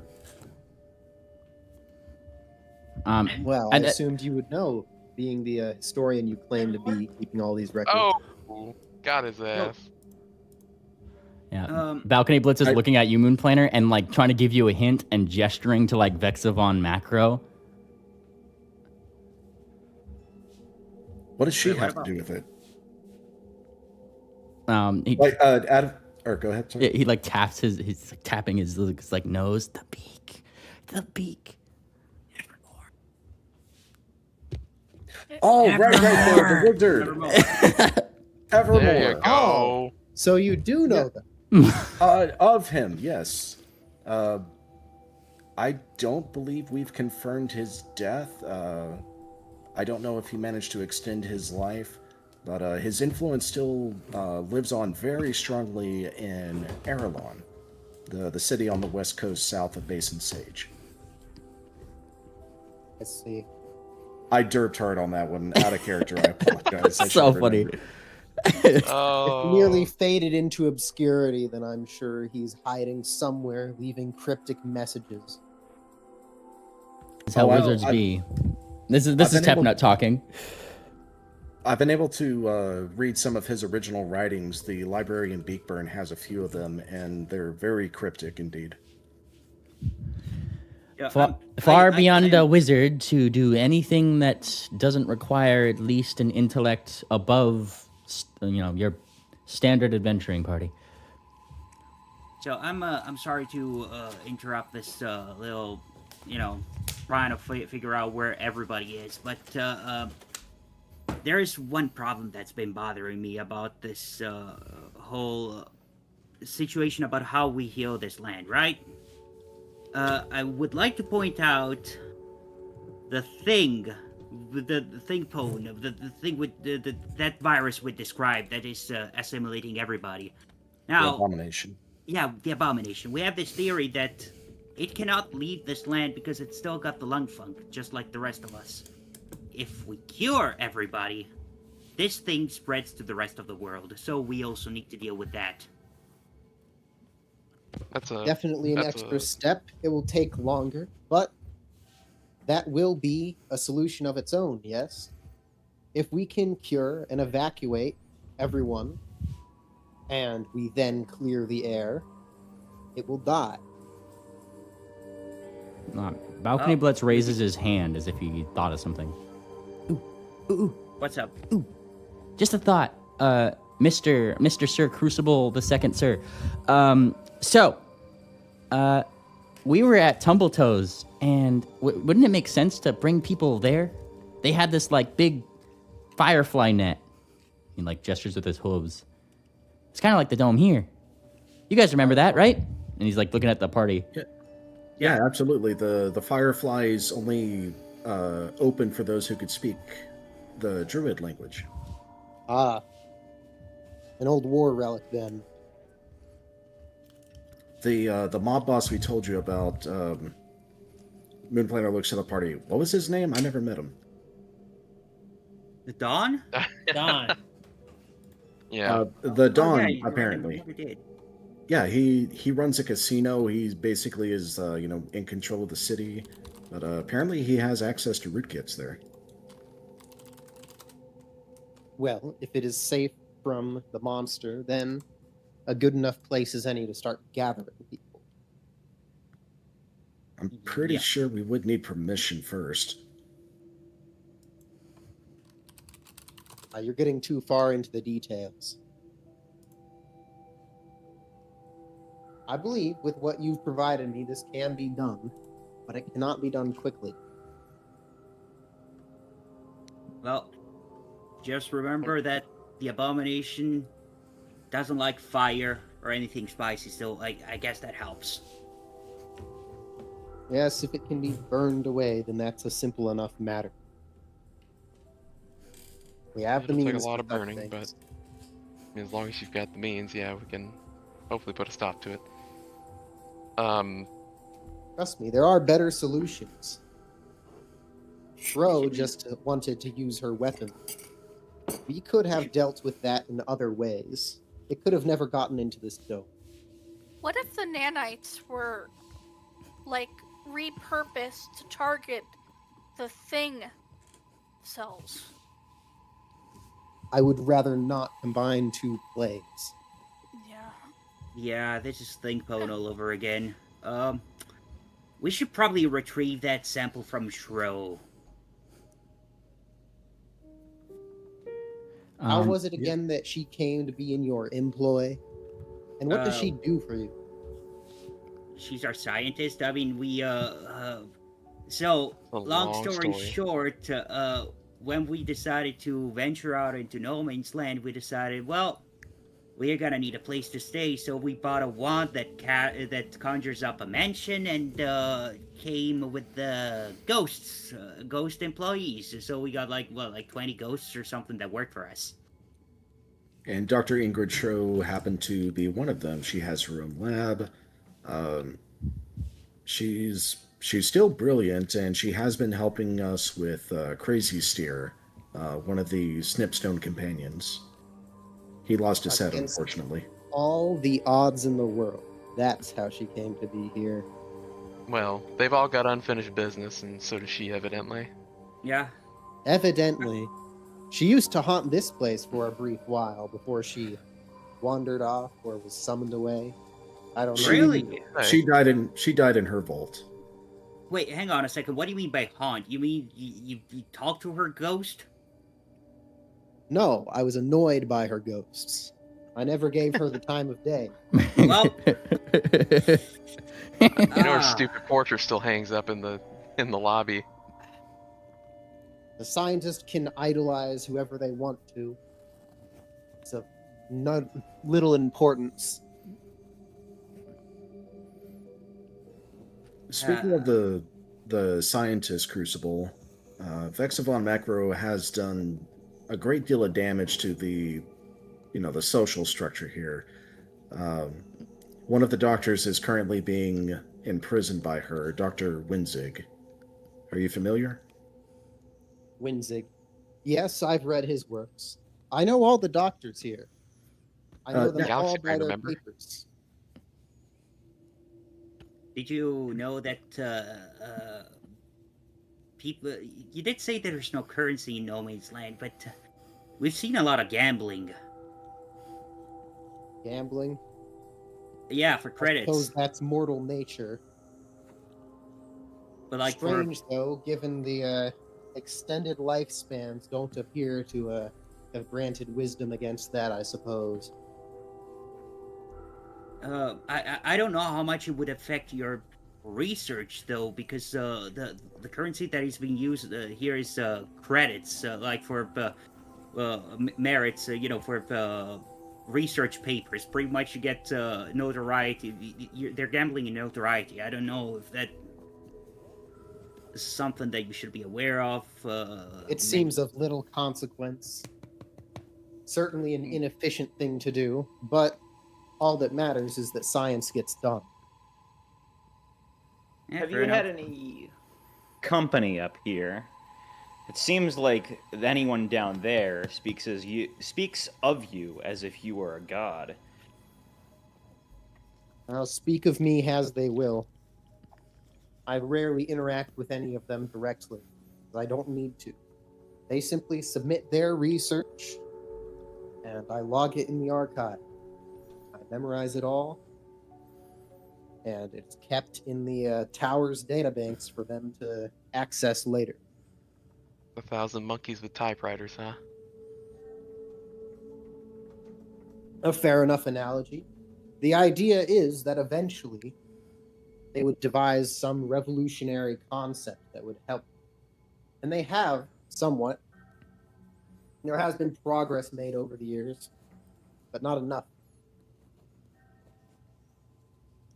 And I do believe that there may never have been a scientific breakthrough, at least not with their mindset and how they go about things, that would have ever led us to something like the substance you brought us here. I think the isolation has caused the city to become stagnant. Wouldn't you agree? Perhaps. You might be right. They do produce research. The technology gets more advanced every year. But fewer and fewer of the technologies they develop have any practical application to my problem.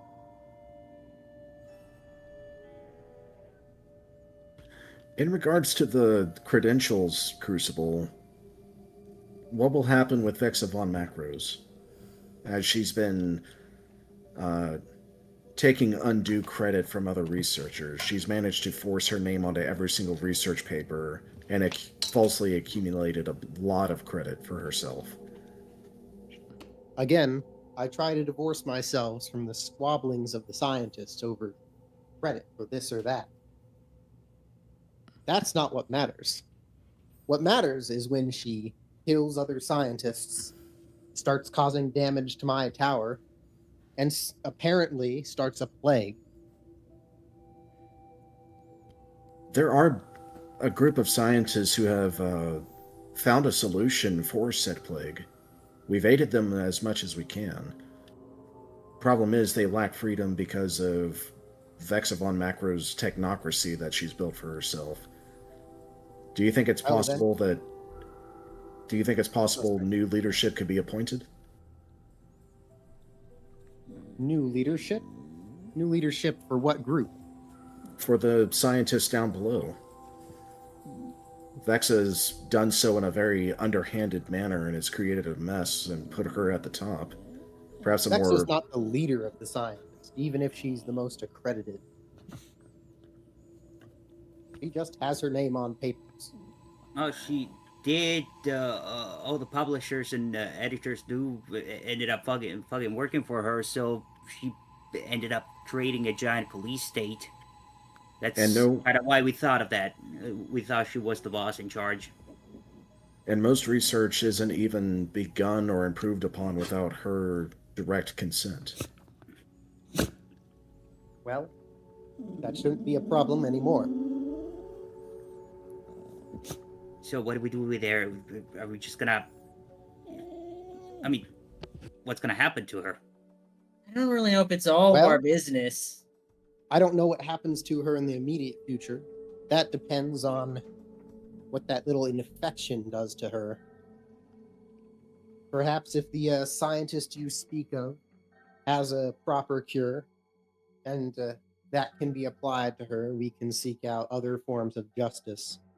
But as it is now, that's the problem she faces.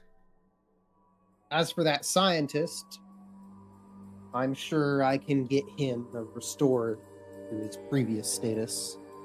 Winzig, you said he was? Yes, sir, Dr. Winzig. And intern Klein and the two doctors he works for are very close to the cure for the outbreak of the nanite plague. Moon Planner, don't forget about Dr. Hertz. And Dr. Hertz as well, also instrumental in the research. Yeah, he got demoted to intern. Forced to work under Vexa. Speaking of interns, as they say this, Crucible, you do see that all of these individuals before you seem to have a very prominent intern-esque necklace. I was actually just getting to that. Yeah. The first thing was Crucible was going to open his computer back up. I thought we got those off. Run through a few little things and some little clicks and beeps out of it. There it is. Orders for their release have been sent down the chain. As for you, you seem to have chains of your own. Yeah, so Vex, again, abducted, Yes, I recognize her. Yep, and then forced us to become her interns. I don't know what she planned to do with us, maybe experiment with us. Who knows? She planned to torture me. She gave me gold stars. Shut up, Yes. Planner. 3-star general. It's a good defense you've engineered there. It does seem that she was broadcasting kill codes at some time in the recent... Yeah. If you're showing them their screen, you guys can kind of see, like Crucible, you guys can see that apparently either as you guys entered the little, holodeck or like going up there, she seemed to have tried to zap the shit out of you guys a number of times unsuccessfully because of but it never reached your guys' collars, given that you put shit on them to stop that from happening. I suspected she would attempt that once she found out what we were doing. Thank goodness the Faraday fluid aerosol can was nearby. Well then, if you could scratch a little bit of that shielding off, I can override. I have a higher authority here. those kill codes are not gonna come all together once we scratch it off, are they? No, they're no longer being broadcast. All right. All right. One of you guys scratches off Broadcast deactivation from here. who's scratching off their thing first? Mid-planner, he's immediately scratching. Give me a no. Yeah. Okay, it's fine. You scratch off. I refuse. you scratch. You scratch off the a little bit of the Faraday fluid, kind of like revealing maybe where some of the more shiny, blinky mechanisms on the necklace may be, and then Crucible on your monitor, it does say like a connection found again. So with that particular Become available. What was that? You cut out. As the connections become available, the little trinkets will begin to disconnect themselves. They receive the signal. Yes. One by one, all of your guys' collective necklaces, as you scratch it off and they get deactivated, or bracelets if you have those, all disconnect. Oh, thank God. Thank you, Finally. Crucible. Like Does that your mean brain again. we're no longer training computers? Yes, this does remove your training in computers unless you chose that training in computers as part of your level up. Yup, I kept it. I didn't get an offer for that. You did. We only had like 3 or 4 sessions of it, I think. Oh, okay. Yes. But it was just like I when mean, you the way I leveled up, it didn't level up a skill. Huh? Gotcha. Yeah, so that is lost with the technology being taken off. Darn. And now you look at all those numbers on Crucible's computer, feel just a little bit dumber that you don't know what they mean. Oh no. Hang on, I gotta check them out. Wait. Now I can still see them. What are you guys talking about? See, I guess you're a natural. I can't make heads or tails of it now. Maybe something weird happened with that collar. I can still see it. Yeah, maybe you picked up on a few things.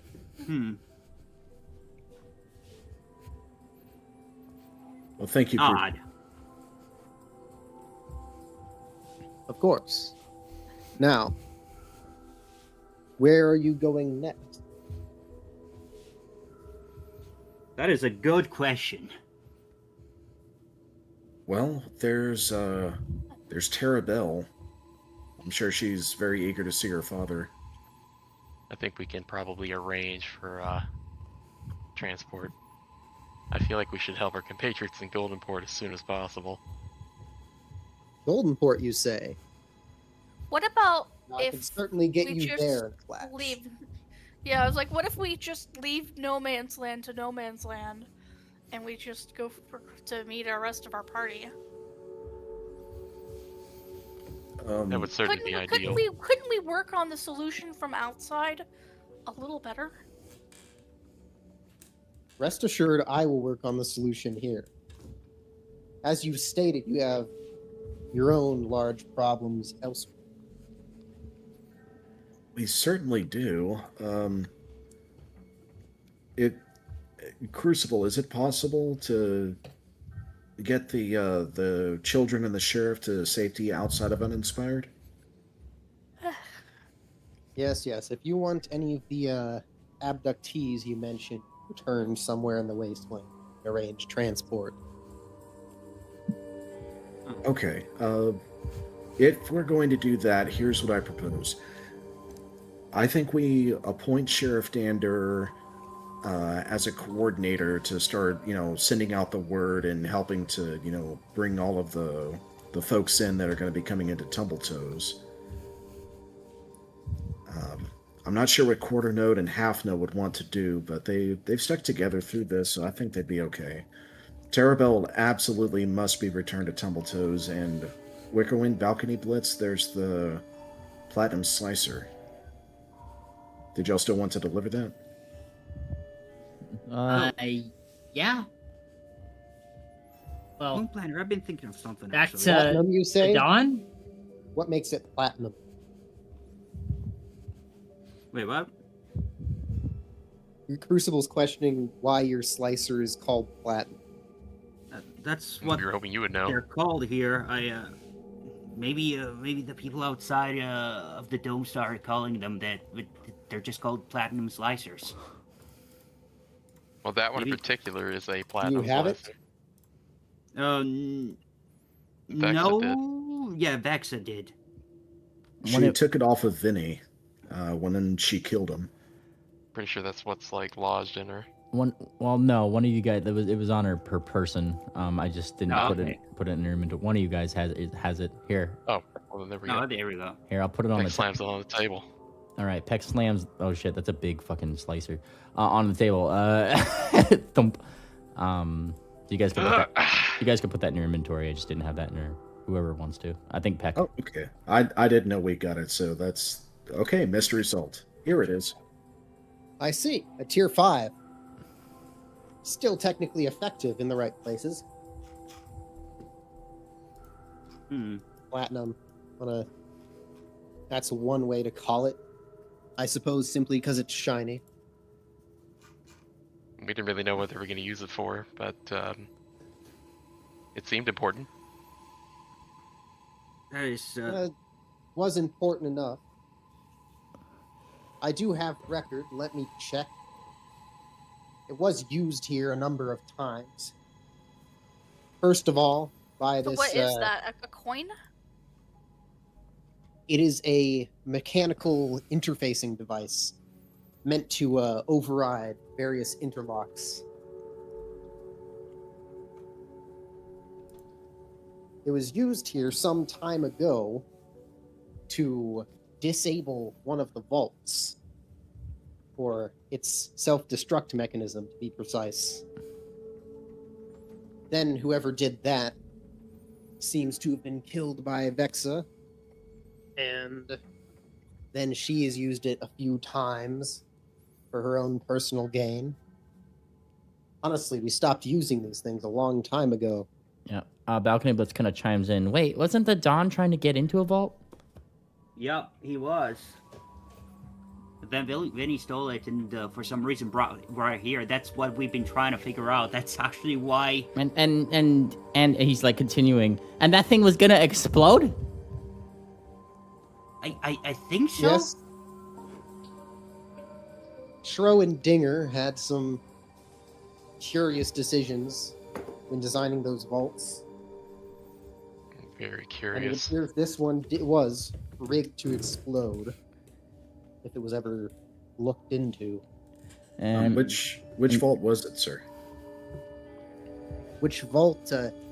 Meanly, did we have a number for this? I think we did, but I don't think I so put. long ago. Yeah. Are we talking about the one in Tumbletoes? Yeah, it is. It is the one in Tumbletoes. He definitely have the number, but I've forgotten it. Do we have the roadmap with the train tracks that we used to use? Vault 32. Vault 32. Yeah. Okay. Yeah, 32. This one, and I'm sure he would pull up a map on his computer. Mm-hmm. And Anyway, it'll matter now. It's diffused. so he Well, just yeah. came all this way to try to turn that off? So it would seem. I hope it was worth it. Huh. Well, you know what? I have all the questions answered. No need to actually interrogate this bird anymore. Well, that kind of begs another question, doesn't it? The Dawn thought Vinny had stolen the slicer, that if he deactivated the vault that had a self-destruct mechanism in it, was he just carrying out the Dawn's will? Because he went through hell to get here, just to deactivate the vault's self-destruct. And he ended up dying for it. I'm sure there was probably a lady involved. Guys can get very dumb when there's a lady involved. You say you say that, but then like also like Thumbtack is over there just like transfixed and just watching Tangent. I don't don't know, do tangent things on the table. Oh, does he have like his talons under his chin? He's got like a little like thing of he's like talons under his chin. He's probably got like he's put his tail up on the thing. You know, his little pink wrap on his tail. Tangent. He's dragging it around for you to chase. What is it? His A little laser? his little like pink wrap on his tail. He's like put it onto the table and is like moving it around for you to chase. Tangent's doing that thing where the cat's locked on, but they're too proud to act on it. The tail's twitching. Yeah, but yeah. No movement is happening. Case in point. Yeah. Well, should the slicer be returned to the Dawn, or does it stay here at Crucible? Stays with us. I think anyone outside of here. Sorry for a weird question. What's this, like, purple thing icon on my status? Oh, I know. Uh-huh. Oh, It's like purple brown. it's just shrink effect. Oh, okay. Oh, that's what that is. Okay. Also, what did Crucible Hang- say? Sorry. Yeah, hang on. What's the question? Question was, yeah. Moonplanner asked if the Platinum Slicer should be returned to the Dawn, or if Crucible will insist that it stays here. I believe it should stay here. This thing is a master key to any of that wartime technology, to any of those vaults. There's nothing good. Isn't it more dangerous here than hidden away somewhere? I don't think it's dangerous safest here. place. It can sit in my desk drawer and be, well, I'd say forgotten about if I could forget anything. What about the C engine? Would it be useful on it? The C engine. That's a good one. Yeah, he just told us that it was broken apart and put away. He said he was making a second one, though, didn't he? For He didn't one say it was thing, finished. What if someone you found should the not schematics? call Nautica the C engine. Nautica is something else. The C engine had a problem or two. Not Okay, one well- that ever actually happened. You might tell me, how is it remembered all these years later? As one of the It's four been some time. horrors. It destroyed Oh, an entire impressive. fleet of ships. Yes, yes. But a good historian would find out there's no mass of missing people to line up with the theoretical fleet of ships that it destroyed. It definitely destroyed those boats, but it identified a threat. Moonplanner raises his hoof. What? Is it because Thangpone had assimilated the fleet and was using the ships to get to the main continent, and that's why the C engine destroyed all of them to protect it? To this day, I don't know why the C engine destroyed it. Aww. What I know is that it identified a threat on those boats, and it destroyed all of them. And we did decommission the C engine because of this. However, that's not why I decommissioned the C engine. I decommissioned the C engine because, in trying to go through its records and figure out why it did that, I discovered something else. Not only was it giving me inconclusive evidence on what its reasoning was for attacking the ships, just a sort of anomalous reading, but I realized that with the number of cores, the number of small little interconnected minds I had put into the thing, it could eventually develop its own sort of problems. And so I agreed to have it decommissioned. I designed Nautica to fix the problem with the original. So it is version 2. In just a really It is roundabout version 2. way. Yes. Bigger, So Well, better. smaller. All I'm asking is, would this prove any use on that ship? Wait, would what prove something on The this? platinum Oh, slicer, the would ship? it open any doors on the ship? Like, is there any reason we might want to have this with us if we went there? No. Nautica is more advanced. The cores control the ship in a a manner that wouldn't be compatible with the slicer. A tier 5 slicer is honestly an old thing, if still effective in certain places. I see. So, Nautica has less cores, correct? Yes, many less. The original it had smaller? hundreds. No, it's bigger. The new Fuck! one has a much more finite number of cores, a lot less crosstalk, a lot more streamlined.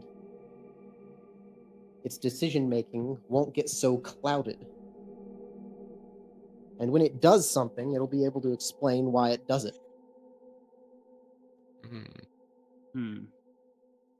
So, did you mention Question, you might be able to... Sorry, go ahead. question, Crucible. The slicer wouldn't be effective on the Nautica.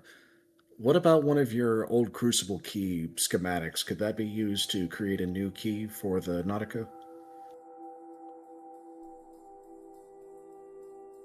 The original key does have a place to go in Nautica,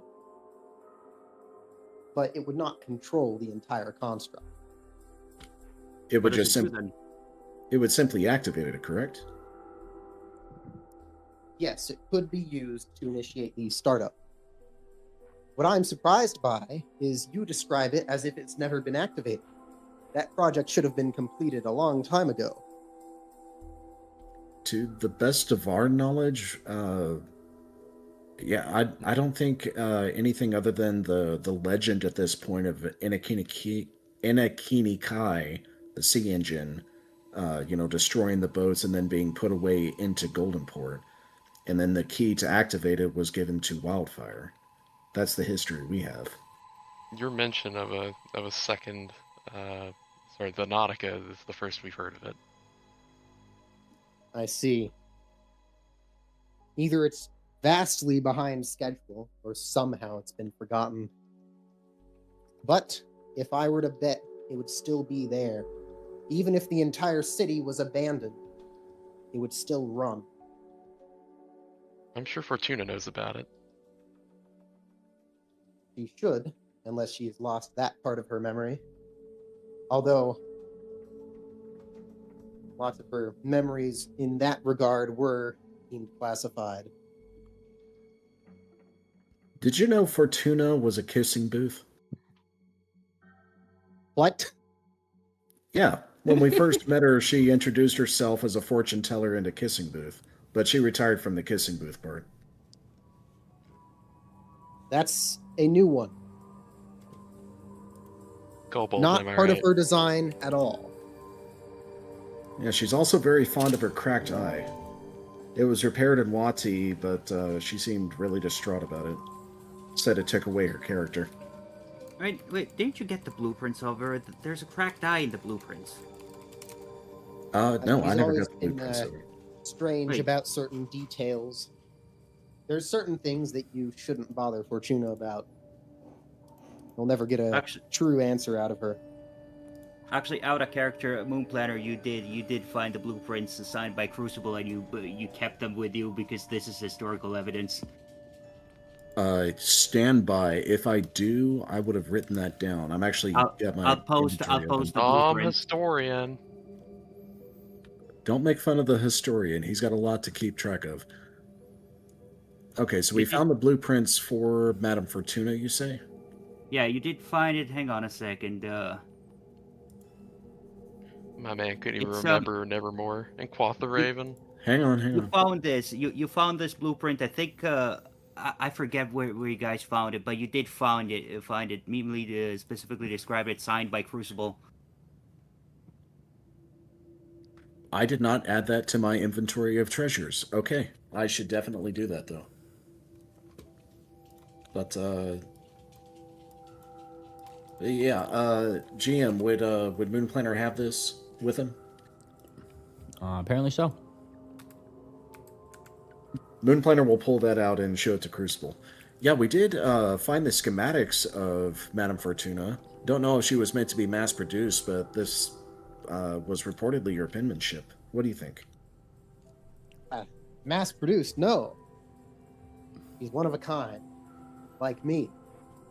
She was the first test, you might say, the prototype of this process. A method to cure this disease when we couldn't fix the biological squishy parts. We decided to replace them. And I think she was a resounding success. You know what, GM? My dad saw it activates over there on my own, because I do remember Mrs. Toom specifically saying she hated Madame Fortuna because they produced a shit ton of those fortune-telling boxes all around the place, stealing her job. Well, those are probably crude models, you see. I guess. I mean, a lot is there's 300 years on account in the way. So even if that happened, he certainly wouldn't know about it. I'm sure that there was nothing stopping Madame Fortuna from saying, "Damn, I look fine," and making a bunch of like things in likeness of her. Oh my god. She's currently making a bunch of Funnyco pops. Oh yes, those were best sellers. They really helped fund Nautica. Do you have any more of them, Crucible, I sir? can't believe that. Here, no. What? I'm sure Golden Port has plenty. It's just imagine if Palantir is We'll like have to funded visit by sometime. Funko Pop. Oh no. And if that hothead causing trouble again, like you said before, I think Golden Port's where you'll find the solution. Which hothead? The mountain. Wayla, as you called it. Oh, Hanua Wayla, yeah. Nautica is specifically designed for that problem. It is a solution, one way or the other. So, wait, the previous one wasn't powerful enough for Willa? Well, the previous one got decommissioned before we could test that theory. But if the math works out, which it does, the second one has a surefire way to destroy the mountain entirely. How would it do it? Simple. It's not the first option. The first option is a myriad of weapon systems that I do not have time to bore you with right now. But, needless to say, it is armed to the teeth. But if that is not enough, Nautica's power source is designed to wipe the mountain off the map if detonated. And what, leave another crater the size of No Man's Land? No, it's the sea engine. It's designed to fight Wayla out in the ocean. Ideally, it can meet them on that island you mentioned, the Crimin Isle, which sounds like it's already destroyed. There's a big hole there. I What have a about feeling that island's going to be important in 100 years. And what about Morlog? With his soul split apart the way it is, it's no doubt going to be just a matter of time before he joins himself back together. He is his own complex problem, and I don't have a solution for every one of your problems here today. But I can offer you that Golden Port should surely have the solution to one of them. May be hard to find if it's not been activated yet, but I assure you my laboratory will have constructed it. We'll take what we can get. Thumbtack was kind of like looking up a little bit as you guys were speaking about Crimin Isle. You said this would wipe out a mountain, yeah? Yes. A mountain's on the Crimin Isle, that one, yeah? Yeah. And it just, poof, blow it up. That's it. Big crater right there. Yes. Cataclysmic thing, if you will. I don't think you'd notice the crater. The island would be gone. Just pushed beneath the waves, more or less. He looks concerned about that solution. It's What do not you ask? the ideal solution, and there is the problem of the tidal wave it would create. But it is a last resort. Oddly enough, Thumbtack looks incredibly nervous about this particular factoid. What kind of bomb did you even put in there? An amazing bomb. A clean bomb. Pure carbonated energy. Oh, no. What kind of energy? Nothing like C-bomb. Row design that leaves demons and poison dust behind. This is simple concussive force, plain and simple. Leaves no trace. Carbonated, like the soda? Fizzy pop. Yes. The sarsaparilla surprise? I assure you it works. It may have sounded strange in the initial development of it, but it is an effective power source. Oh, I assure you it works, he says. And Thumbtack is like looking actually a little like fucking like, oh no, this is not good, not good, not good. Like he's like, Thumbtack, what's going on? I think we gotta tell a lecture about that one. Well, That wouldn't yeah, be if we could find her. good. Ivory, the whole island. what would Ivory say? She would say spoilers. That one, yeah. Don't ask questions. And he points. We just got to tell a lecture about that. Note that somewhere. You historian, you. Oh yeah, you came here with the lecturer who's from the future, apparently. Yeah. There's that. What do you know, Thumbtack? Nothing. Look, just out of curiosity, we experienced the explosion of a 2-liter bottle of that sarsaparilla surprise stuff. Nasty stuff. What'd you put in there? Like 10, 50 liters? I believe it was 30,000. Oh. Oh no, that's not good. That's not good at all. Tangent. I think we can find another way. The Tangent, can you believe that? 30,000. I can't even count that high on my talons. One of those is nearly enough to kill us. I can't conceive of how big a tank you need. Yeah, Tangent's got a really big imagination. Wait, 30,000 I divided just by said I 8? can't conceive. Yeah. It's inconceivable. Inconceivable. Look, she's got big words. You would have to count 3,750 times with your talons before reaching that number. He blinks. Well, now I could conceive it.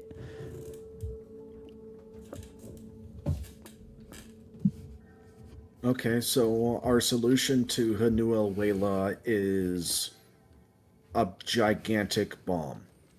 No, that is not the solution. As I've said, that's the last resort if Nautica cannot destroy it by other means. Nautica has plenty of other weapons meant to handle any situation. Right. Okay. Well, in regards to Nautica, it requires a Crucible key to activate, correct? Yes, that's one relic of the old design. Do you have another key? No, not with me. I do have schematics.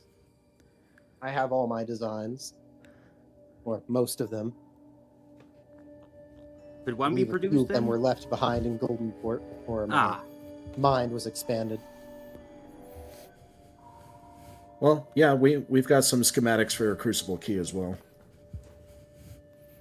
Okay. Then I'm sure Goldenport would have the facilities to fabricate a new one. I suppose. Do we need to create a new one, or does one exist somewhere? You are asking the wrong questions. Somewhere, if it is not here, is not something I'm familiar with in this time. So is your knowledge only accumulated from what has been here and uninspired this whole time? Yes. I see. I've not left this place. I've set myself to this task, and I will accomplish it, no matter how long it takes. Both me and Wildfire are at no shortage of time.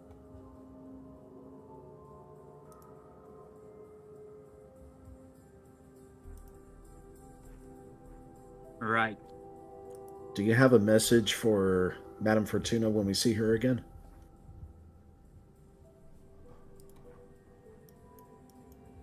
As a matter of fact, yes. For one, tell her that she never should have become scrap. That was not my intention, and I hope she never thought it was. She was meant to run the lab, the city perhaps.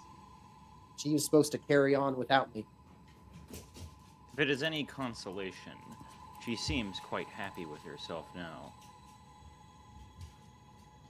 A little too That happy with is herself. Yeah, she's a little kooky.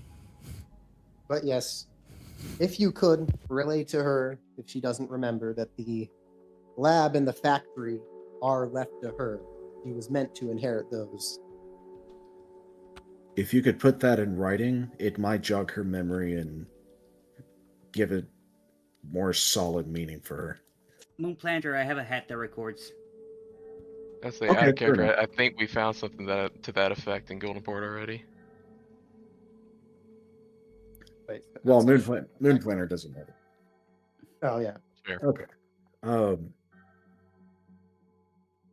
Yeah, we'll be sure to pass that word along to her.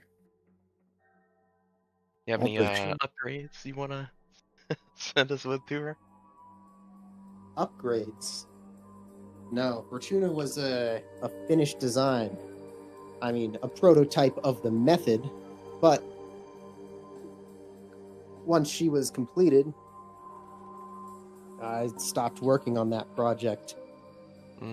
Perhaps a little bit over-engineered. We did make everything military grade back in the day. She's certainly military grade. She did have slots for upgrades. In fact, I believe she was compatible with the power coils that was fueling your dragons, your clockwork dragons. Well, of course, there's room for expansion. But I didn't design any more modules specifically for her. Anything that is designed according to Crucible theory should be able to integrate with her systems.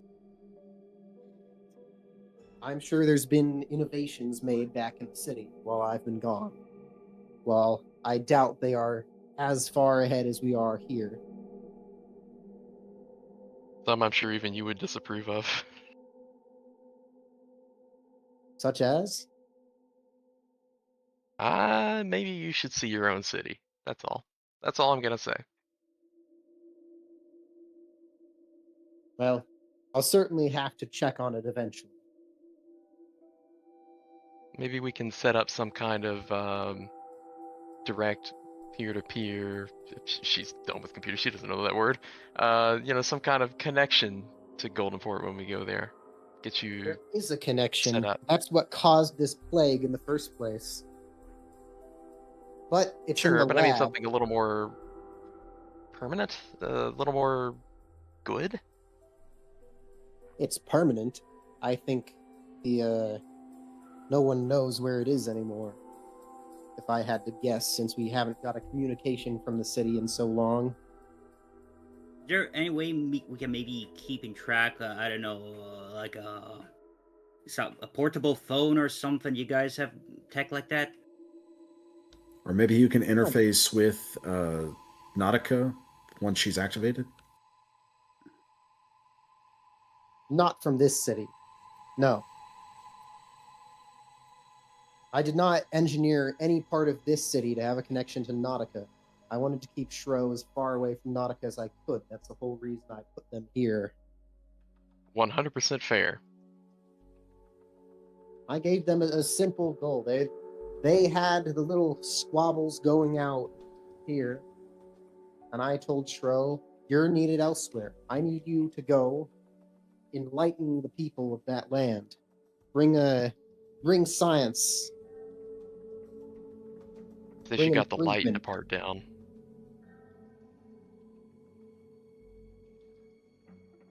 Yes. But clearly, she began to head the project out here and took it in a different direction. Anyways, all questioning aside, I think we got what we came here for. After the cure is made, did you say there was a way we could get to Goldenport quicker? Oh yes, of course.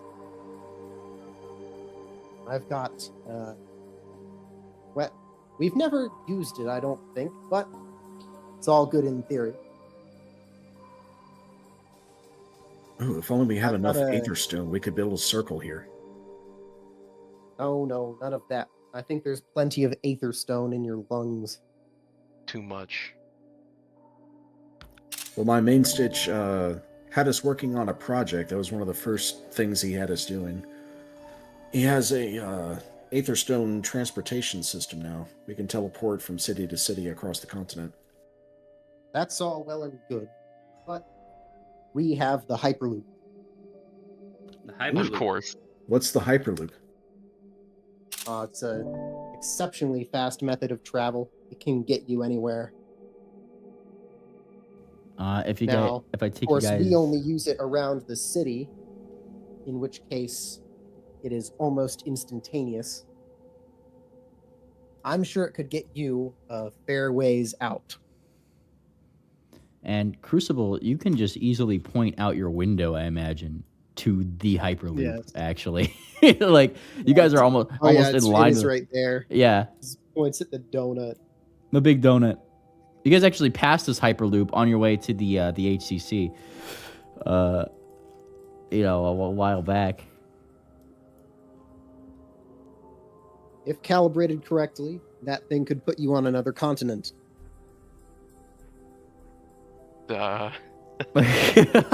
Make sure your calculations are correct. They are. I don't want to end up in Erelon. Don't question the science, man. That's Balcony Blitz. No. You guys say you need to go to Goldenport, yes? I can put Indeed. you there. Just avoid the volcano. I've been thinking of something. This is mostly for the party, actually. You guys said how we might need to bring back Terabell to his dad, and what about the sheriff and the kids? I mean, they lost their place. With the think bone and all that. Do you think they'd be safe? I don't think they'd be safe with the Dawn. What do we do with them? Should we bring them along and just I know that fucking quarter note did express some interest. Remember how we showed him the map of the outside world? He wants to go to Holbeck, that's right. I would have forgotten. Think it would be wise to bring it with them? Bring them Quarter with note's us? coming with us. Yeah, quarter note's just Terabell. Are we just bringing Terabell to her dad, and we're taking the rest? Well, Tech kind of says that with a level of assertion she doesn't normally apply.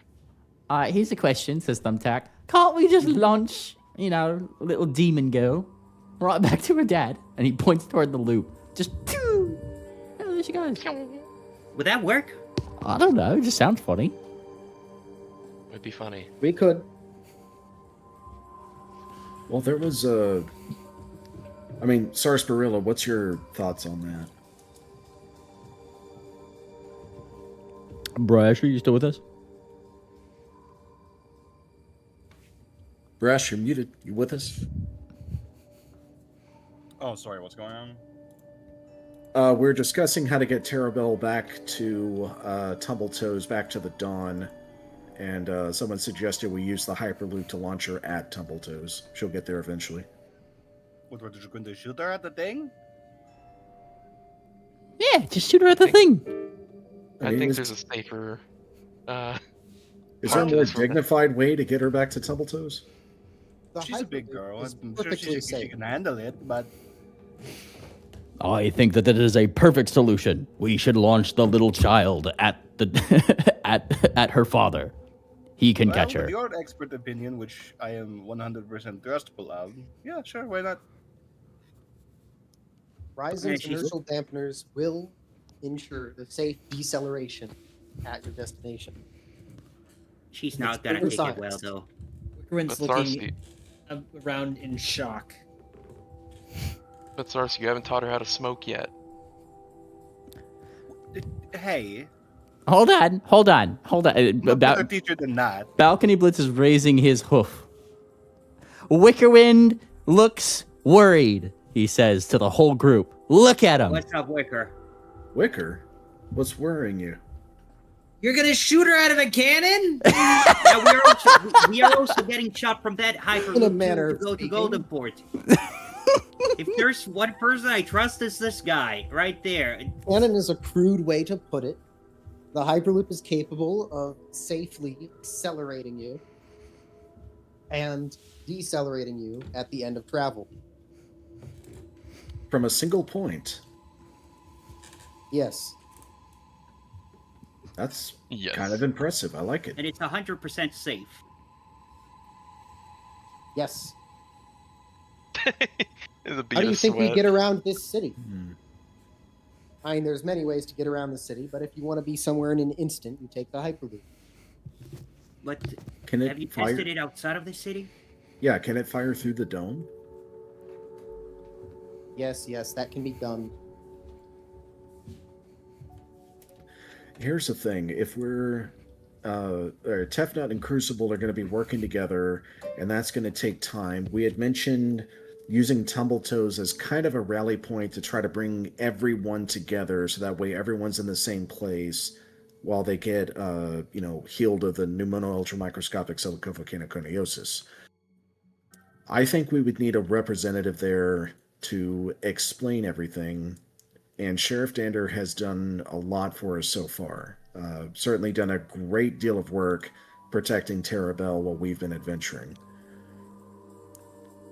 We would have to run this by the Dawn to get his approval to get a sudden influx of population into his city. I think that's kind of irrelevant for us. This is The something details Crucible can be handle. worked out. It's very relevant for us, Peck. I don't want to leave loose ends behind and, I have think people you end should up have stranded. more faith in me and my subordinates' abilities to organize things. You promise Certainly, you can. we have stayed secluded for this long, but if there is a clear path forward, they will follow me. You promise. Of course. Scout's honor, says Balcony Blitz. No Scout's honor. Moonplaner's going to make an official bid out of it. He's going to stand up from his chair and give the Bannermanes salute, slapping his chest. It's time. Is it time? Oh yes, timeless glory and all that. Timeless glory. Or timeless glory. Every single Timeless glory. every single little individual trinket around the room does a little like activates their ringtone, you know.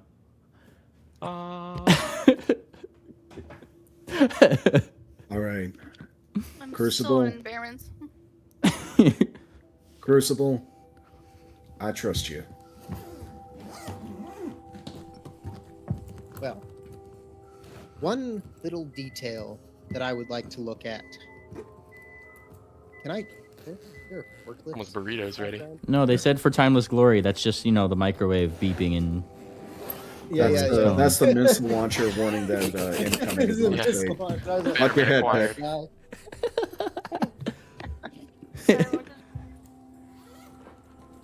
Amazing. We will have to contend with this monster that you spoke of in the interim before we get No Man's Land, as you call it, evacuated.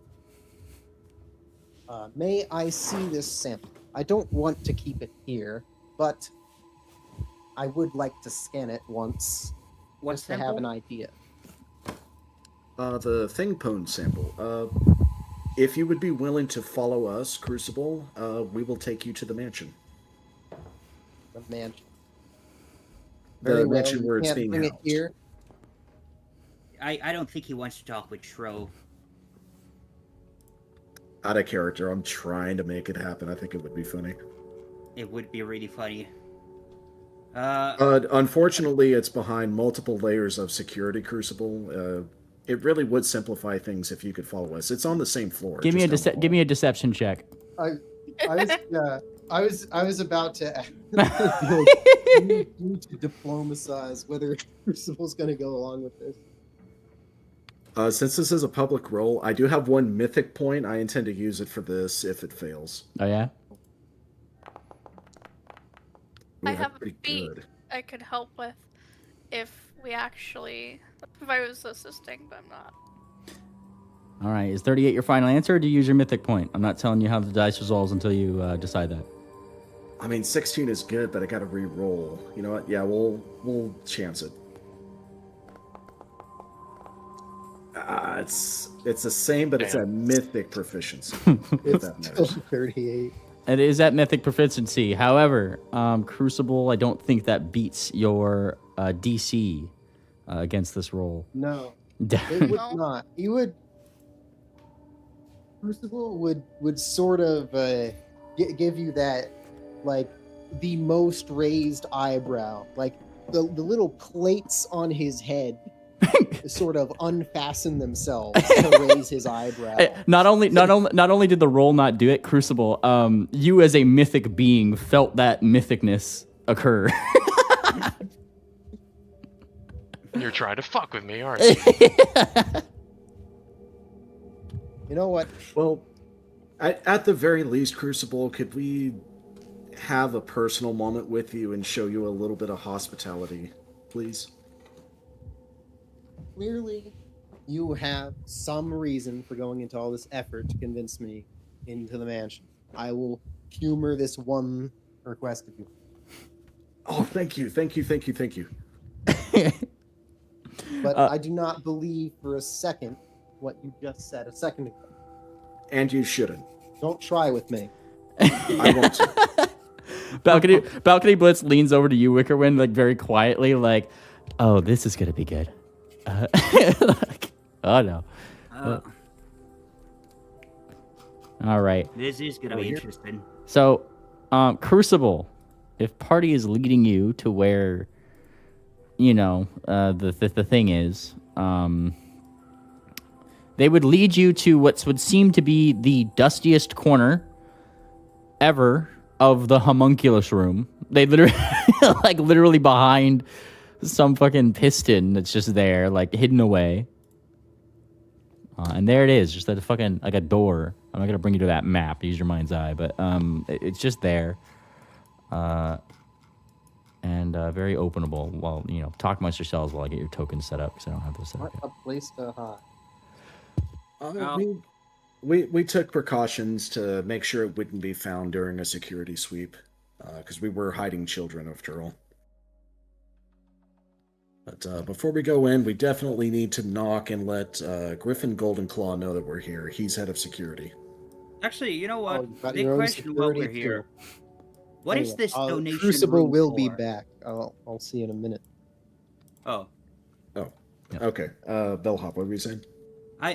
Well, since Crucible was here, I was gonna ask, what is the donation room for exactly? You know how they put the kids in here in stasis, but what are all these homunculi for exactly? Menial tasks, labor.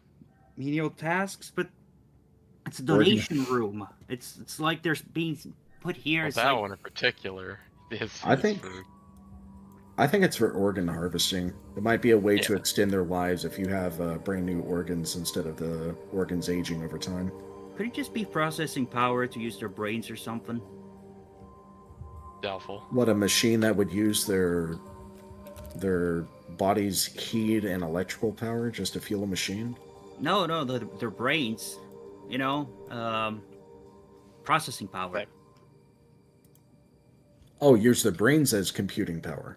So, Crucible, real quick before we head in, what is the donation room?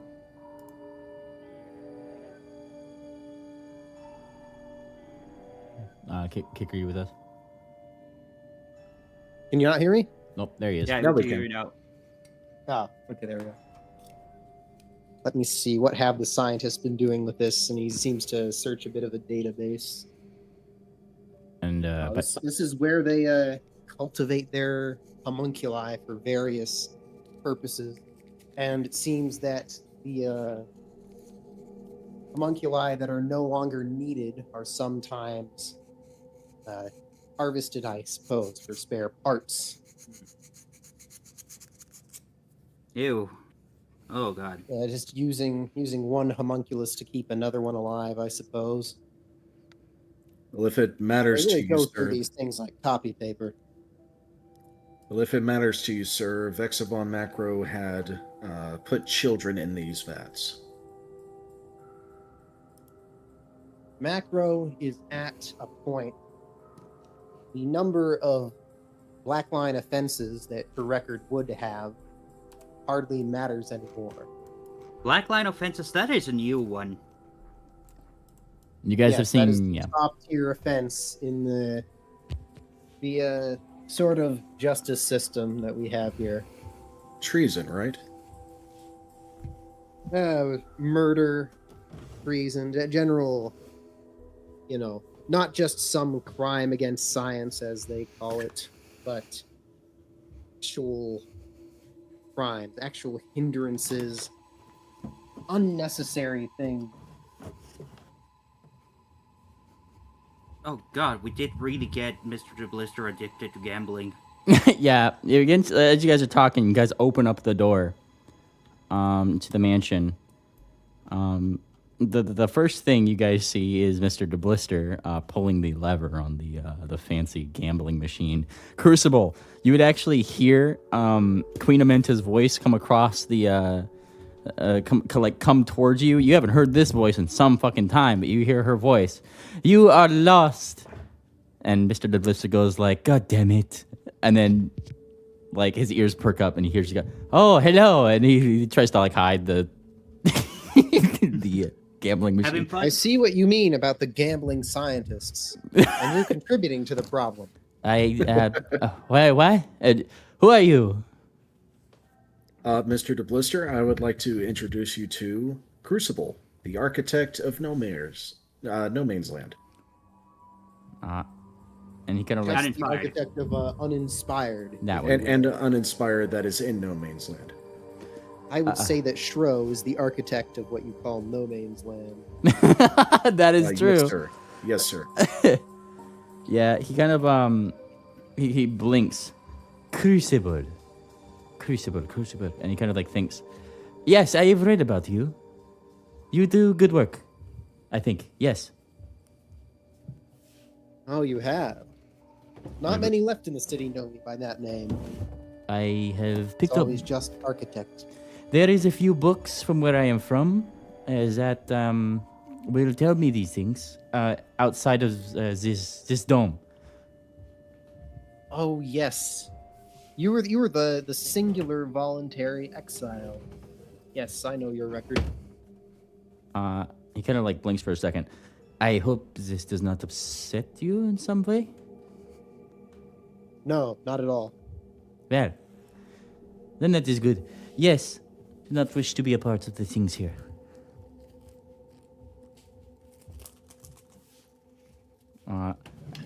He kind of like looks up and down. Anyway, I believe a greeting is in order. He comes over here, holds out a hoof. Mr. DeBlister. Ah, a new name. Very well. You may call me Crucible. Very well. Yes, new name. I do not go by my old titles.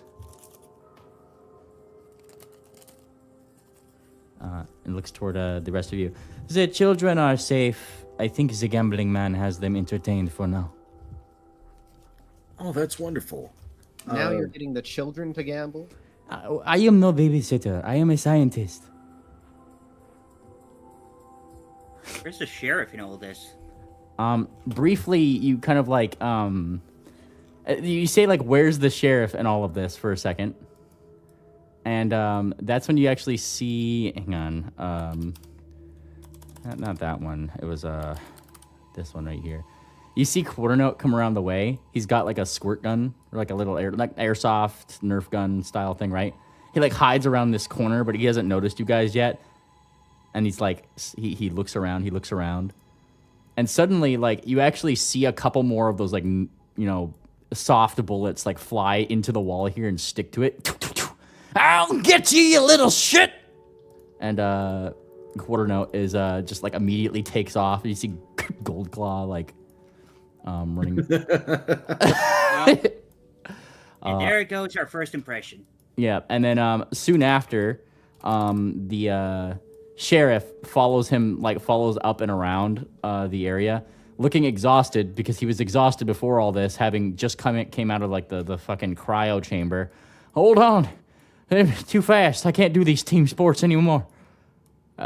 It's, like runs this way, and then everybody kind of like stops and sees you guys. Oh, thank God. Like, howdy, Sheriff. Be busy? Yeah. I don't like children. Quarter Note runs in this room. Quarter Note, don't go too far. We'll need to talk to you about something important here soon. As he runs by, a little like foam dart just sticks to the middle of your forehead. Yeah, I'll come back. Now you're a unicorn. And he runs away.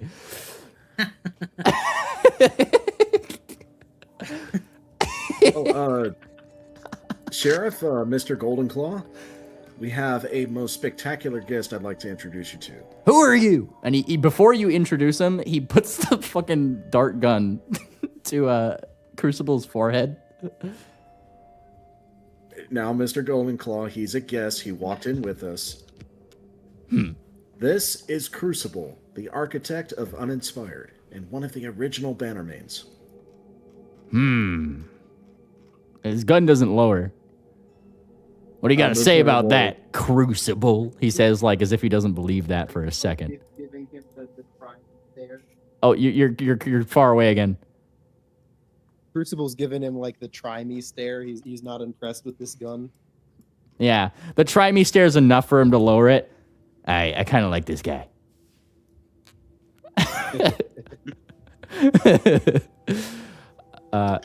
And the sheriff comes over as Goldclaw moves out of the way. Nice to meet you, sir. I'm Sheriff Wilson Dander. No one special. Good to meet you. On the contrary, You definitely run a tight ship, as they say here. I don't know about that, but I do my best. on the contrary, Sheriff Dander here is one of the rangers of No Man's Land. He's managed to survive in a harsh wilderness against all kinds of awful enemies, and he does an outstanding job of protecting children. We couldn't have made it this far without him. Ah, shucks, he says. Well, I mean, what needs to be done needs to be done. That's the job of a ranger. He nods. As much as I'd like to scour every room for each introduction that you could try to spring on me, there was something we were looking for here. I suppose the other 27 introductions will have to wait. Let's go get those 27, samples. yes. I do not think that is the ideal number for today.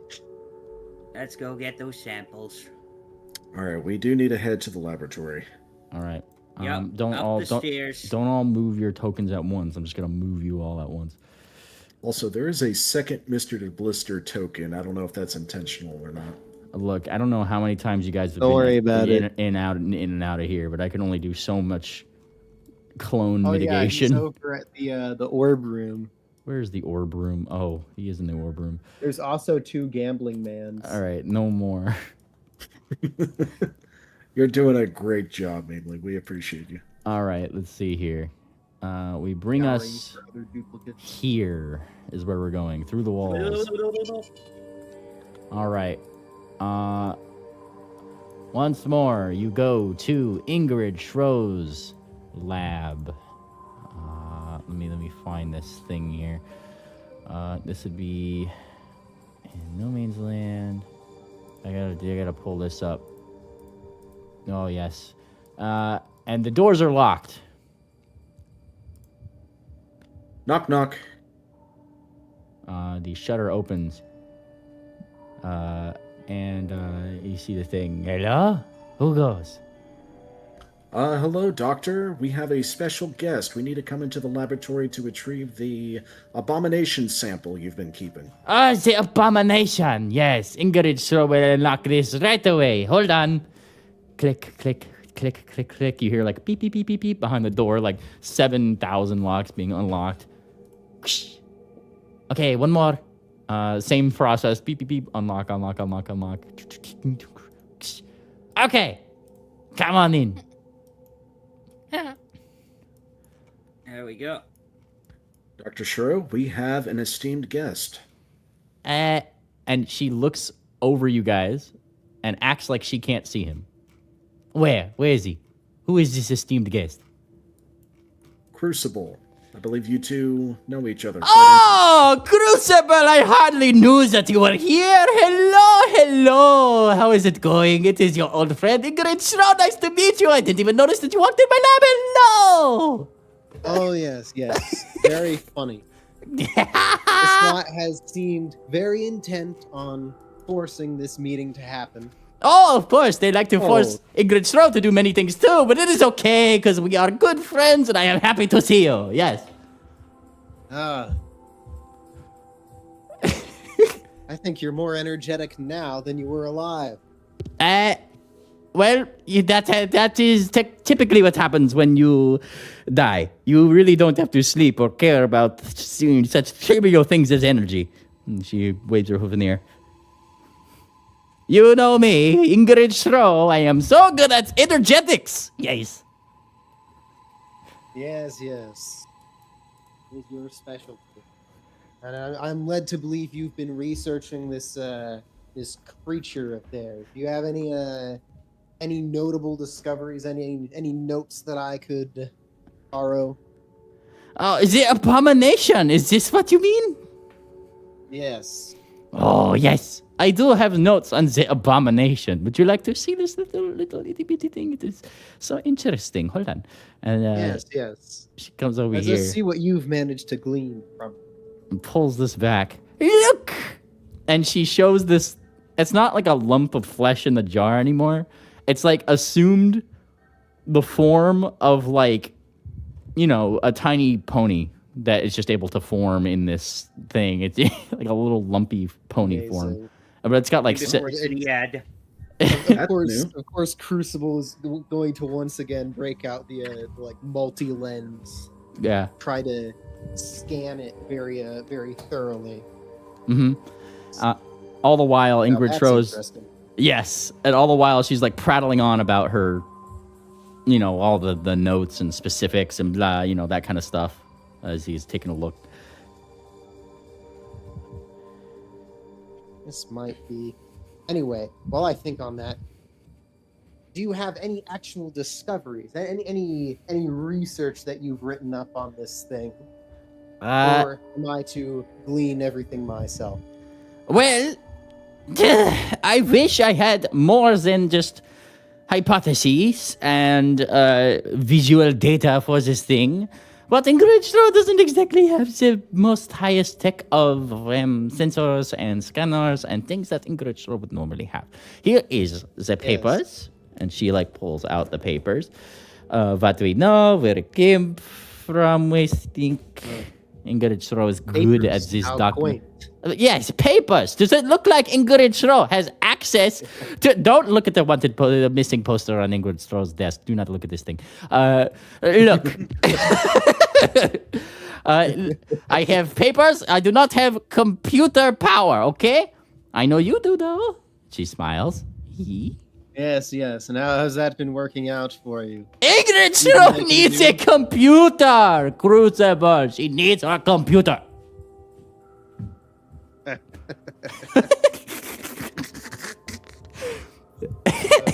I fell to my knees. That actually kind of hurt. Great. Shit.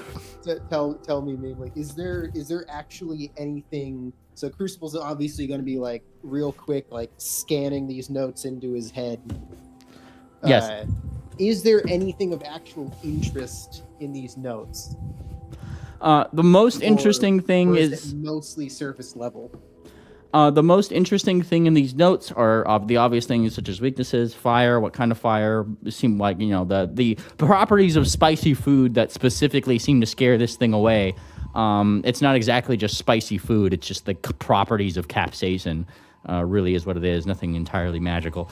In terms of like reproducibility, it does need to have like a certain amount of biomass touching it for it to spread. So being that it's put in the jar here, it can't actually get bigger. So it can't like, reproduce more of its, more biomass to make itself bigger to like break out of the jar, like it's only got so much to work with currently. Yeah. It doesn't seem to need to eat is like a big thing.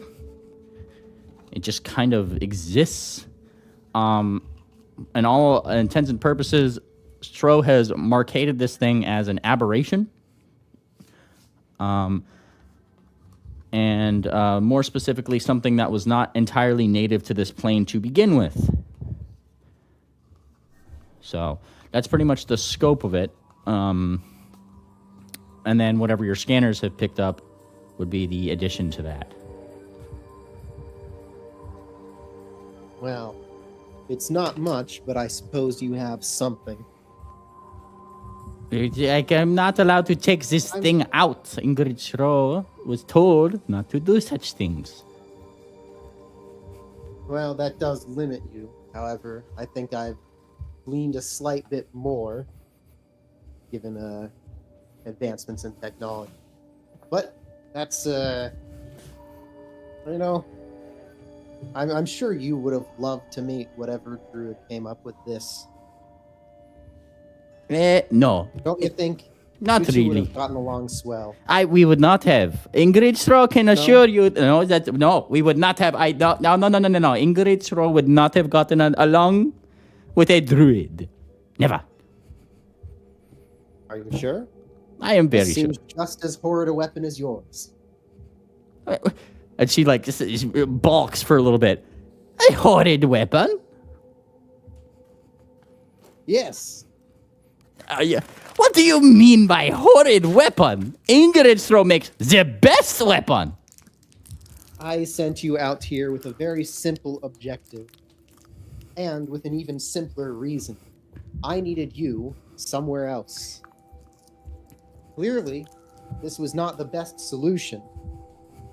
But your weapon does not fulfill the basics of even general warfare. When fighting a war, the goal is to kill your enemy and then take the dirt that he's standing on. That's how wars are generally fought. Not that there should have ever been a war. But destroying everything and making it uninhabitable forever, and then summoning demons as just a little bit of extra salt. I fail to see how that is a practical weapon of war. Ingrid Stro was sent this way. It was an insulting thing to Ingrid Stro's genius to be sent to where a bunch of starting farmers and scientists were. You put Ingrid Stro in such a bind that I had to push things along a little. Okay? And Ingrid Stro did above and beyond. A+. 10 out of 10, she says. And she's like flinging the fucking screwdriver like around her head at this point. And all of this, and on top of the fact that Ingrid Stro learned how to rip a hole into the very plains of hell to make the bomb. And you tell me that this is not a good science? No. This has produced good results. You look at this wasteland and you think this is a good result? Yes! Do you not? No. She screams. Vast miles of land are completely unusable by anyone. The bomb was big! That is not an accomplishment! The druids are gone. Congratulations. Ingrid Stro did this. On this piece of dirt. Yes. And then you and your other associate, Dinger, had your other little side project I've learned about since then. The vaults. One thing that could have at least saved a few people from your own weapon. But instead of saving anyone, they're their own death traps. They provided... To what end?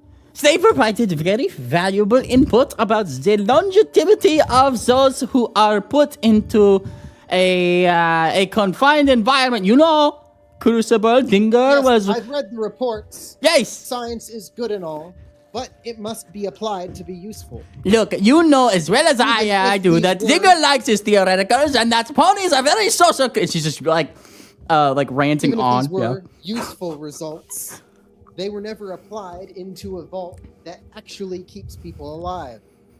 The research is into longevity. Bah. And she turns away. She looks a little more than pissed off a little bit, and then kicks something. But her like ghostly tail goes through it. Doesn't actually kick the thing over. I cannot even kick something right now. Give me something ghostly to kick. Oh, I've got something. I got something that'll make you real kick yourself. I made a bigger one and a better one. What? No. Your bomb's been outdone. Impossible. I don't have it in this city, and I wouldn't want to have it here. But back in my original city, there's a much bigger bomb, a cleaner bomb. It's not necessarily designed to be a bomb. That's a secondary function. But it will serve well as one. Oh, yeah? How much... What is the power of this bomb then? Go on. Prove me. Give me the numbers. Give me the juicy numbers of this quote theoretically bigger than Shro's bomb. Well, the power source for my creation back in Golden Port is 30,000 liters of carbonation. Okay, hold on. And she like goes to like a piece of paper, starts like doing some math. She pulls out another piece of paper. No, hold on. Give me a second. Like, take your time. Shut up. Give Ingrid straw. She keeps adding zeros to the paper. Hold on. No, this is not right. More equations on the paper. Ah! And then like suddenly it's like a flurry of papers just up in the air. Poof, right? She just like... It is the simplest solution. It is a dumb one. Some things can simply be scaled. You and your soda, she says. Your bubble right glass? You think it's so special to Ingrid Straw? This is stupid. It works. It does not matter how crude. Oh, you and your practicality.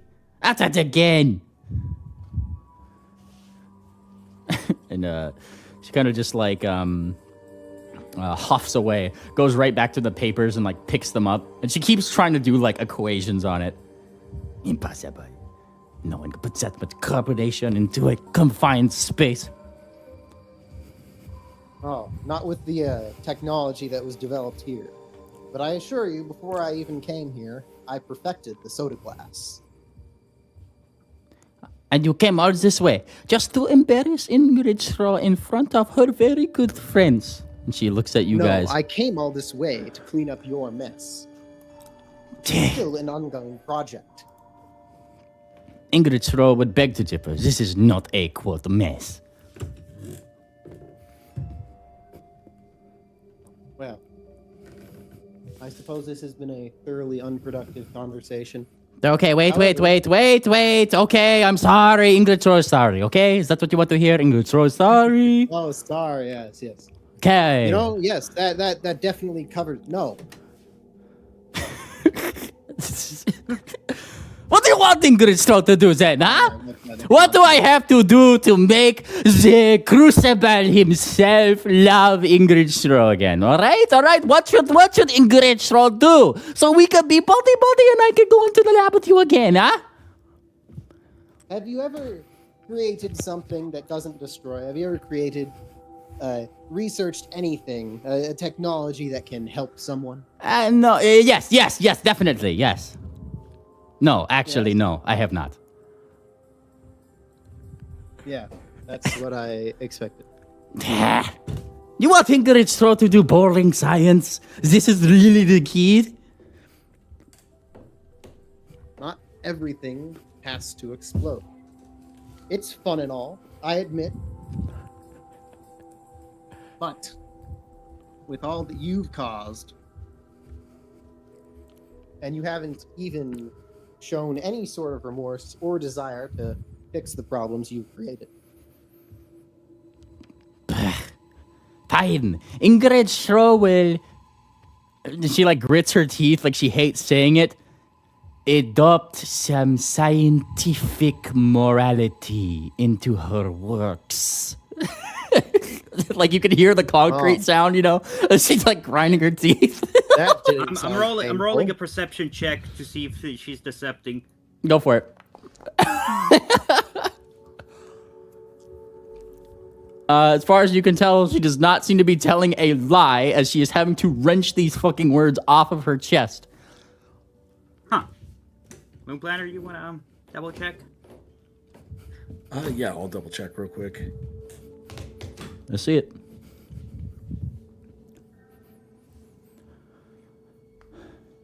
Let's see it. All Gotta right. click the stuff. Yeah, same result as Bellhop's assertion that you get is it was hard for her to say. She seems to be trying to do good by what Crucible wants her to do, much to her chagrin.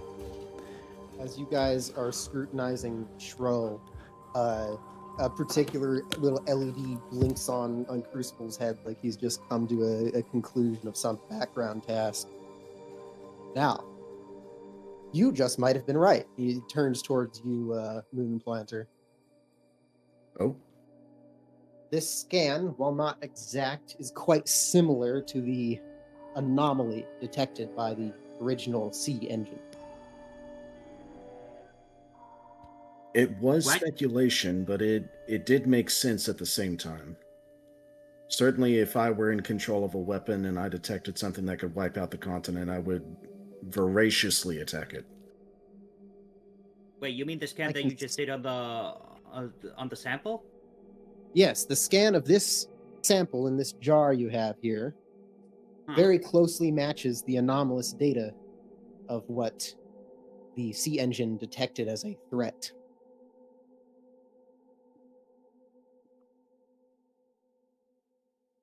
And again, this is pure speculation, but from the little bit of research we've been able to conduct, it seems like this is a weapon the druids had to corrupt their own magic to create, or possibly even summon, and it got out of their control as well. So it seems. Doesn't matter where it came from now. Just needs to be gone. Just another item, a list of headaches. But honestly, one of the more manageable.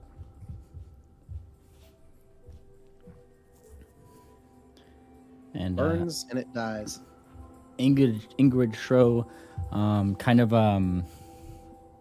like rolls her eyes a little bit. Well, in terms of ethically sound sciences, Mr. Crucible, you should know that I have had a patient in my care as part of the request from this merry band here. And you guys all... you're an MD now. I am a doctor. Dr. Ingrid Schro, okay? I got it from Dr. Dinger when we were doing our experimentations. Do you have a problem with that too, Mr. Crucible? Smile. Be kind to our guest, Dr. Schro. I am being so kind right now, Moonplanter. You do not understand how kind Ingrid Schro is being at the moment. How is your patient doing? Well, he said, and all this time, everybody here is here in the room right now. You guys actually don't notice Crazy Steer on the bed. He's not there where his token normally is, where that horse, the dead horse that I'm putting this map is. Hey, yeah, where is he? Yeah, his body and his head don't appear to be here. And just before Ingrid Schro answers, you hear down the hallway like a it's a Crazy Steer sound. He is somewhat mobile currently. Your buddy? Mobile. Ingrid Schro I just noticed him being a little bit more lively, she says. He is getting there. And, you go down, you go down to where the hallway is, here, Wickerwind. You actually see, thump, he's like running into walls. Oh, Thump. buddy! He seems to be completely unconscious. Thump. Oh. Oh. He's sleepwalking. Thump. Shiro, why are you just letting him... He's asleep. You're just letting him sleepwalk? It is better than his previous state. Why do you yell at Shro? He could walk off a cliff or something. There's no cliffs in the mansion. Thump. There's lots of things we haven't found here, I'm sure. He could walk into something. He could fall down the stairs. The infinite stairs. Well, he will just end up on floor 1. Eventually. Yeah, with like a twisted hoof. Thump. Can we wake him up? You can certainly try. You grab him, you start, papping his face maybe or whatever. Pop, pop, pop. Buddy. It doesn't wake him up. Hang on, let me try something. Try something. Here. I don't know if he's ready to be awake yet, but I don't think he should just be walking around. What do you want me to do? Tie him down in a straitjacket like your previous The Dawn did, I'm sure? Look, he's got the markings of it on his back. But he's not awake. Intro's like I get over here. Try, does this coffee help? You try. You're gonna have to give me like a fucking strength check, an athletics check to try to like restrain him so you can give him the coffee. Is like the problem. Here, Moon Planer will grab a hold of Crazy Steer. All right. Shit. And between the two of you, you do manage it, getting the coffee in his face. In his face, not in his mouth? Well, in his mouth. And he just like stops for a second, and he continues sleepwalking. I don't think he's ready to wake up yet. Yeah. Shro, you have to have an eye on him. I mean, you weren't even, you're just letting him be on his own. Shro does have an eye on him. Look, this one. And she points to her good eye. My good eye is on him. But you were in the room, you were in your lab behind closed doors. Ugh. Okay, look. Ingrid Shro is not in that lab 24/7. I'm not saying you have to. And the one time she leaves for a little bit to go work out some weird scrabble between Miss Sleepyhead up there and the morgue man.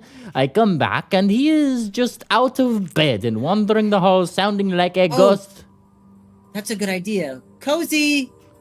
And Cozy Candles eventually appears.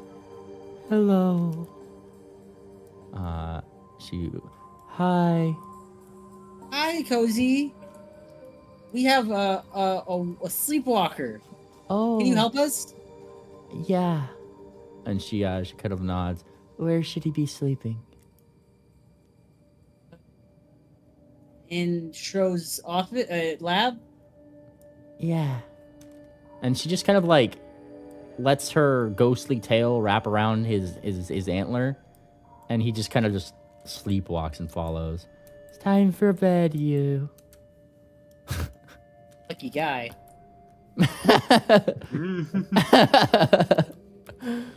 And Ingrid Shro balks. Bah! How does she do this? She's kind. He's in Shro's care because there was no better option. It was most convenient, yes. And she's done, I guess, a good job. I mean, she did put his head back on his back. This is really the first time that something like this has happened. See? Was it crazy? No, it wasn't Crazy Steer. That was Balcony Blitz. And Ingrid Shro looks toward Crucible. See? Ingrid Shro is being a good scientist. Doesn't this not make you appreciate Ingrid Shro? Gives a big thumbs up from Cruci. What I see is uncared for patient wandering around, ready to hurt himself. Her smile goes from just starts to go to a frown. Oh, you are so hard to please. What? Okay. Ingrid Shore will shut up. Will do her thing. I guarantee you. Ingrid Shore will do some magnificent science for the group here. And yet, you will come and you will look at it and scowl your stupid mechanical scowl.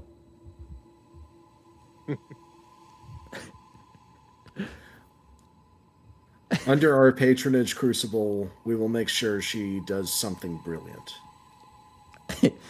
And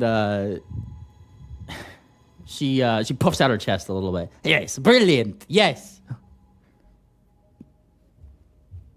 But I am not doing what you say. And she points toward Moon Planner. Ingrid Shro will do great things without your pointing me. And she on the contrary, you're contracted to work here, and I own a portion of this mansion. You do exactly what we say. You're contracted here. Do you hear this, Crucible? You want me to do great things for idiots. No offense. Oh, I think you're in a good enough place as you are. This is stupid. This is so stupid. You know what? What research have you been doing independently, Dr. Shrew? You give Shro technology, Shro is going to look into it. You've given her toys.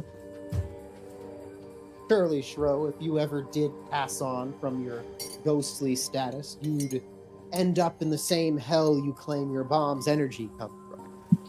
Yeah, would be happier from there than here. She crosses her hooves. You know what? Dr. Shrew, you actually make a fair point. Crucible, is it possible for us to take some technology with us strictly for research? For research. I'm supposed to trust her with cutting edge technology. Just a computer. Sir, Just a computer will do, or 2 or 3. Nothing Is there big. anything that would be safe to use? Safe. Giving her anything, she'd find a way to make something out of it. You guys are gonna have to. One of you's gonna have to diplomatize this. Crucible's a little bit reluctant to be bankrolling any further Shro research. I'm gonna actually diplomacy. Well, we do have somebody to keep an eye on her, Mr. DeBlister. And I'm going to roll to assist. And, Crucible, any research conducted by Dr. Shro would be contained within this mansion until we decide to take it out. Huh. Very well. As long as it is that she's trapped in this mansion, can't use this to hurt the wider world. And with this technology, sir, she would be able to work towards something good and beneficial to the world. When she discovers it, we'll show it to you. We will see. That, too, I imagine, will take some time, but at least in the short term, I can offer perhaps a computer and some better medical equipment to help your friend here. Thank you, Crucible. Here in Uninspired, the doctors are typically automatic. They work wonders. Not that people ever get sick these days. Thank you, Crucible. Dr. Shro, say thank you. Thank you, Mr. Crucible. I am curious about something, Mrs. Shro, or Miss Shro. Miss Shro. You say that you'd be much happier, I suppose, in some plane of fire where you'd be pure energy for the rest of time. However, you seemed quite worried about the approval of this individual here, and he points to Crucible. That, to me, is quite interesting. I think that the world could benefit from your science if you put some thought into it. It's always interesting how things can change. That's the nature of energy. Indeed. Ingrid Throw knows all about the things about energy, my little zebra friend.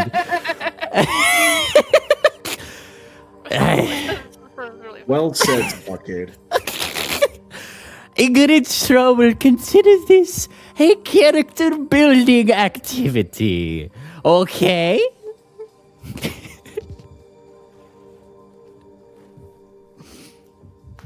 His silence speaks volumes. Really, what can Ingrid Throw say?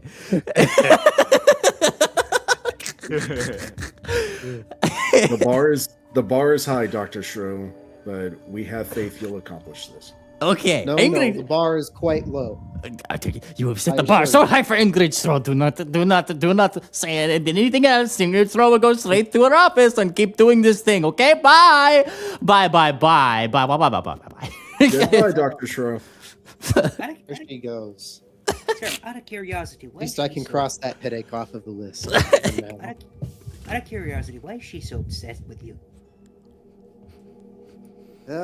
I can imagine a few reasons, but I was more of a what did they call personality back in the day? A lot of people looked up to me, and she was one of them.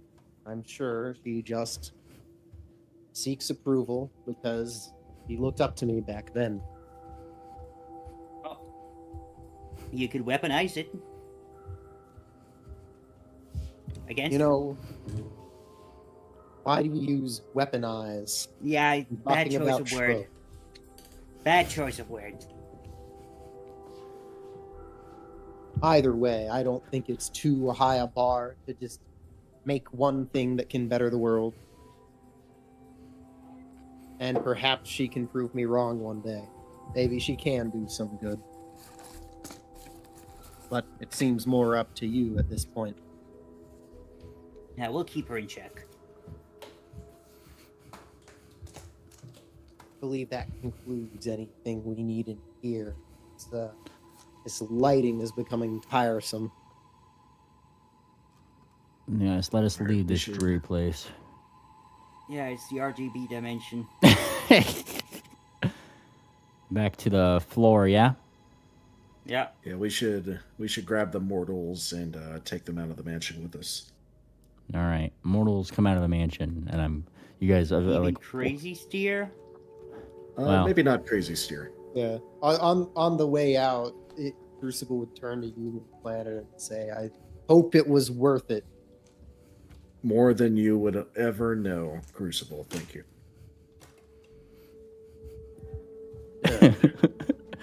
And now with that done with, we can get to real business. I'll begin arranging the settings for the Hyperloop and dust off the old Plan A for the cure. Whip up some what they call some alpha and the other myriad things.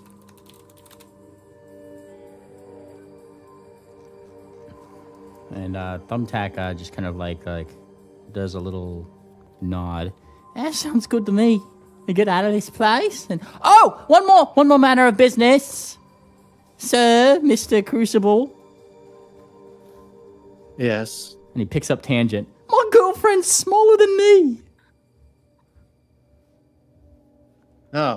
Oh yeah, Tangent's supposed to be normal size and Thumbtack's supposed to be tiny. I want to be small again. That shouldn't be too much of a problem. We have technology for that.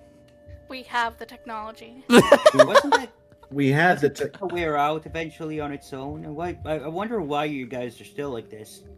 I don't know, but the gods that be must think that it's some kind of funny joke.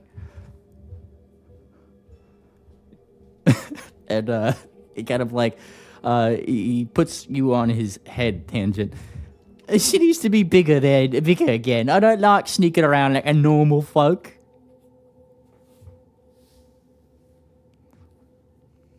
Very well, we can solve this. The schematics are in the archive. Yeah. All right. Look at that. I'm gonna be small again. And he like does like a little jig. Can we have a replicator?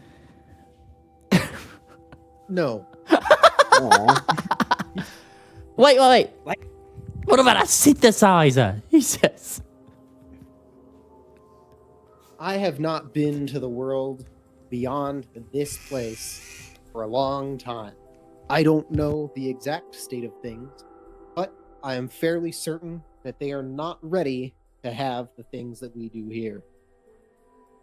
Aw. And Fine. Thumbtack, Thumbtack like falls with the moon planner a little bit. And with our disappointment immeasurable, I do think that this is a good place for us to end session today, everybody. Could I wait real quick? Yeah? Could I give back all this stuff then? This.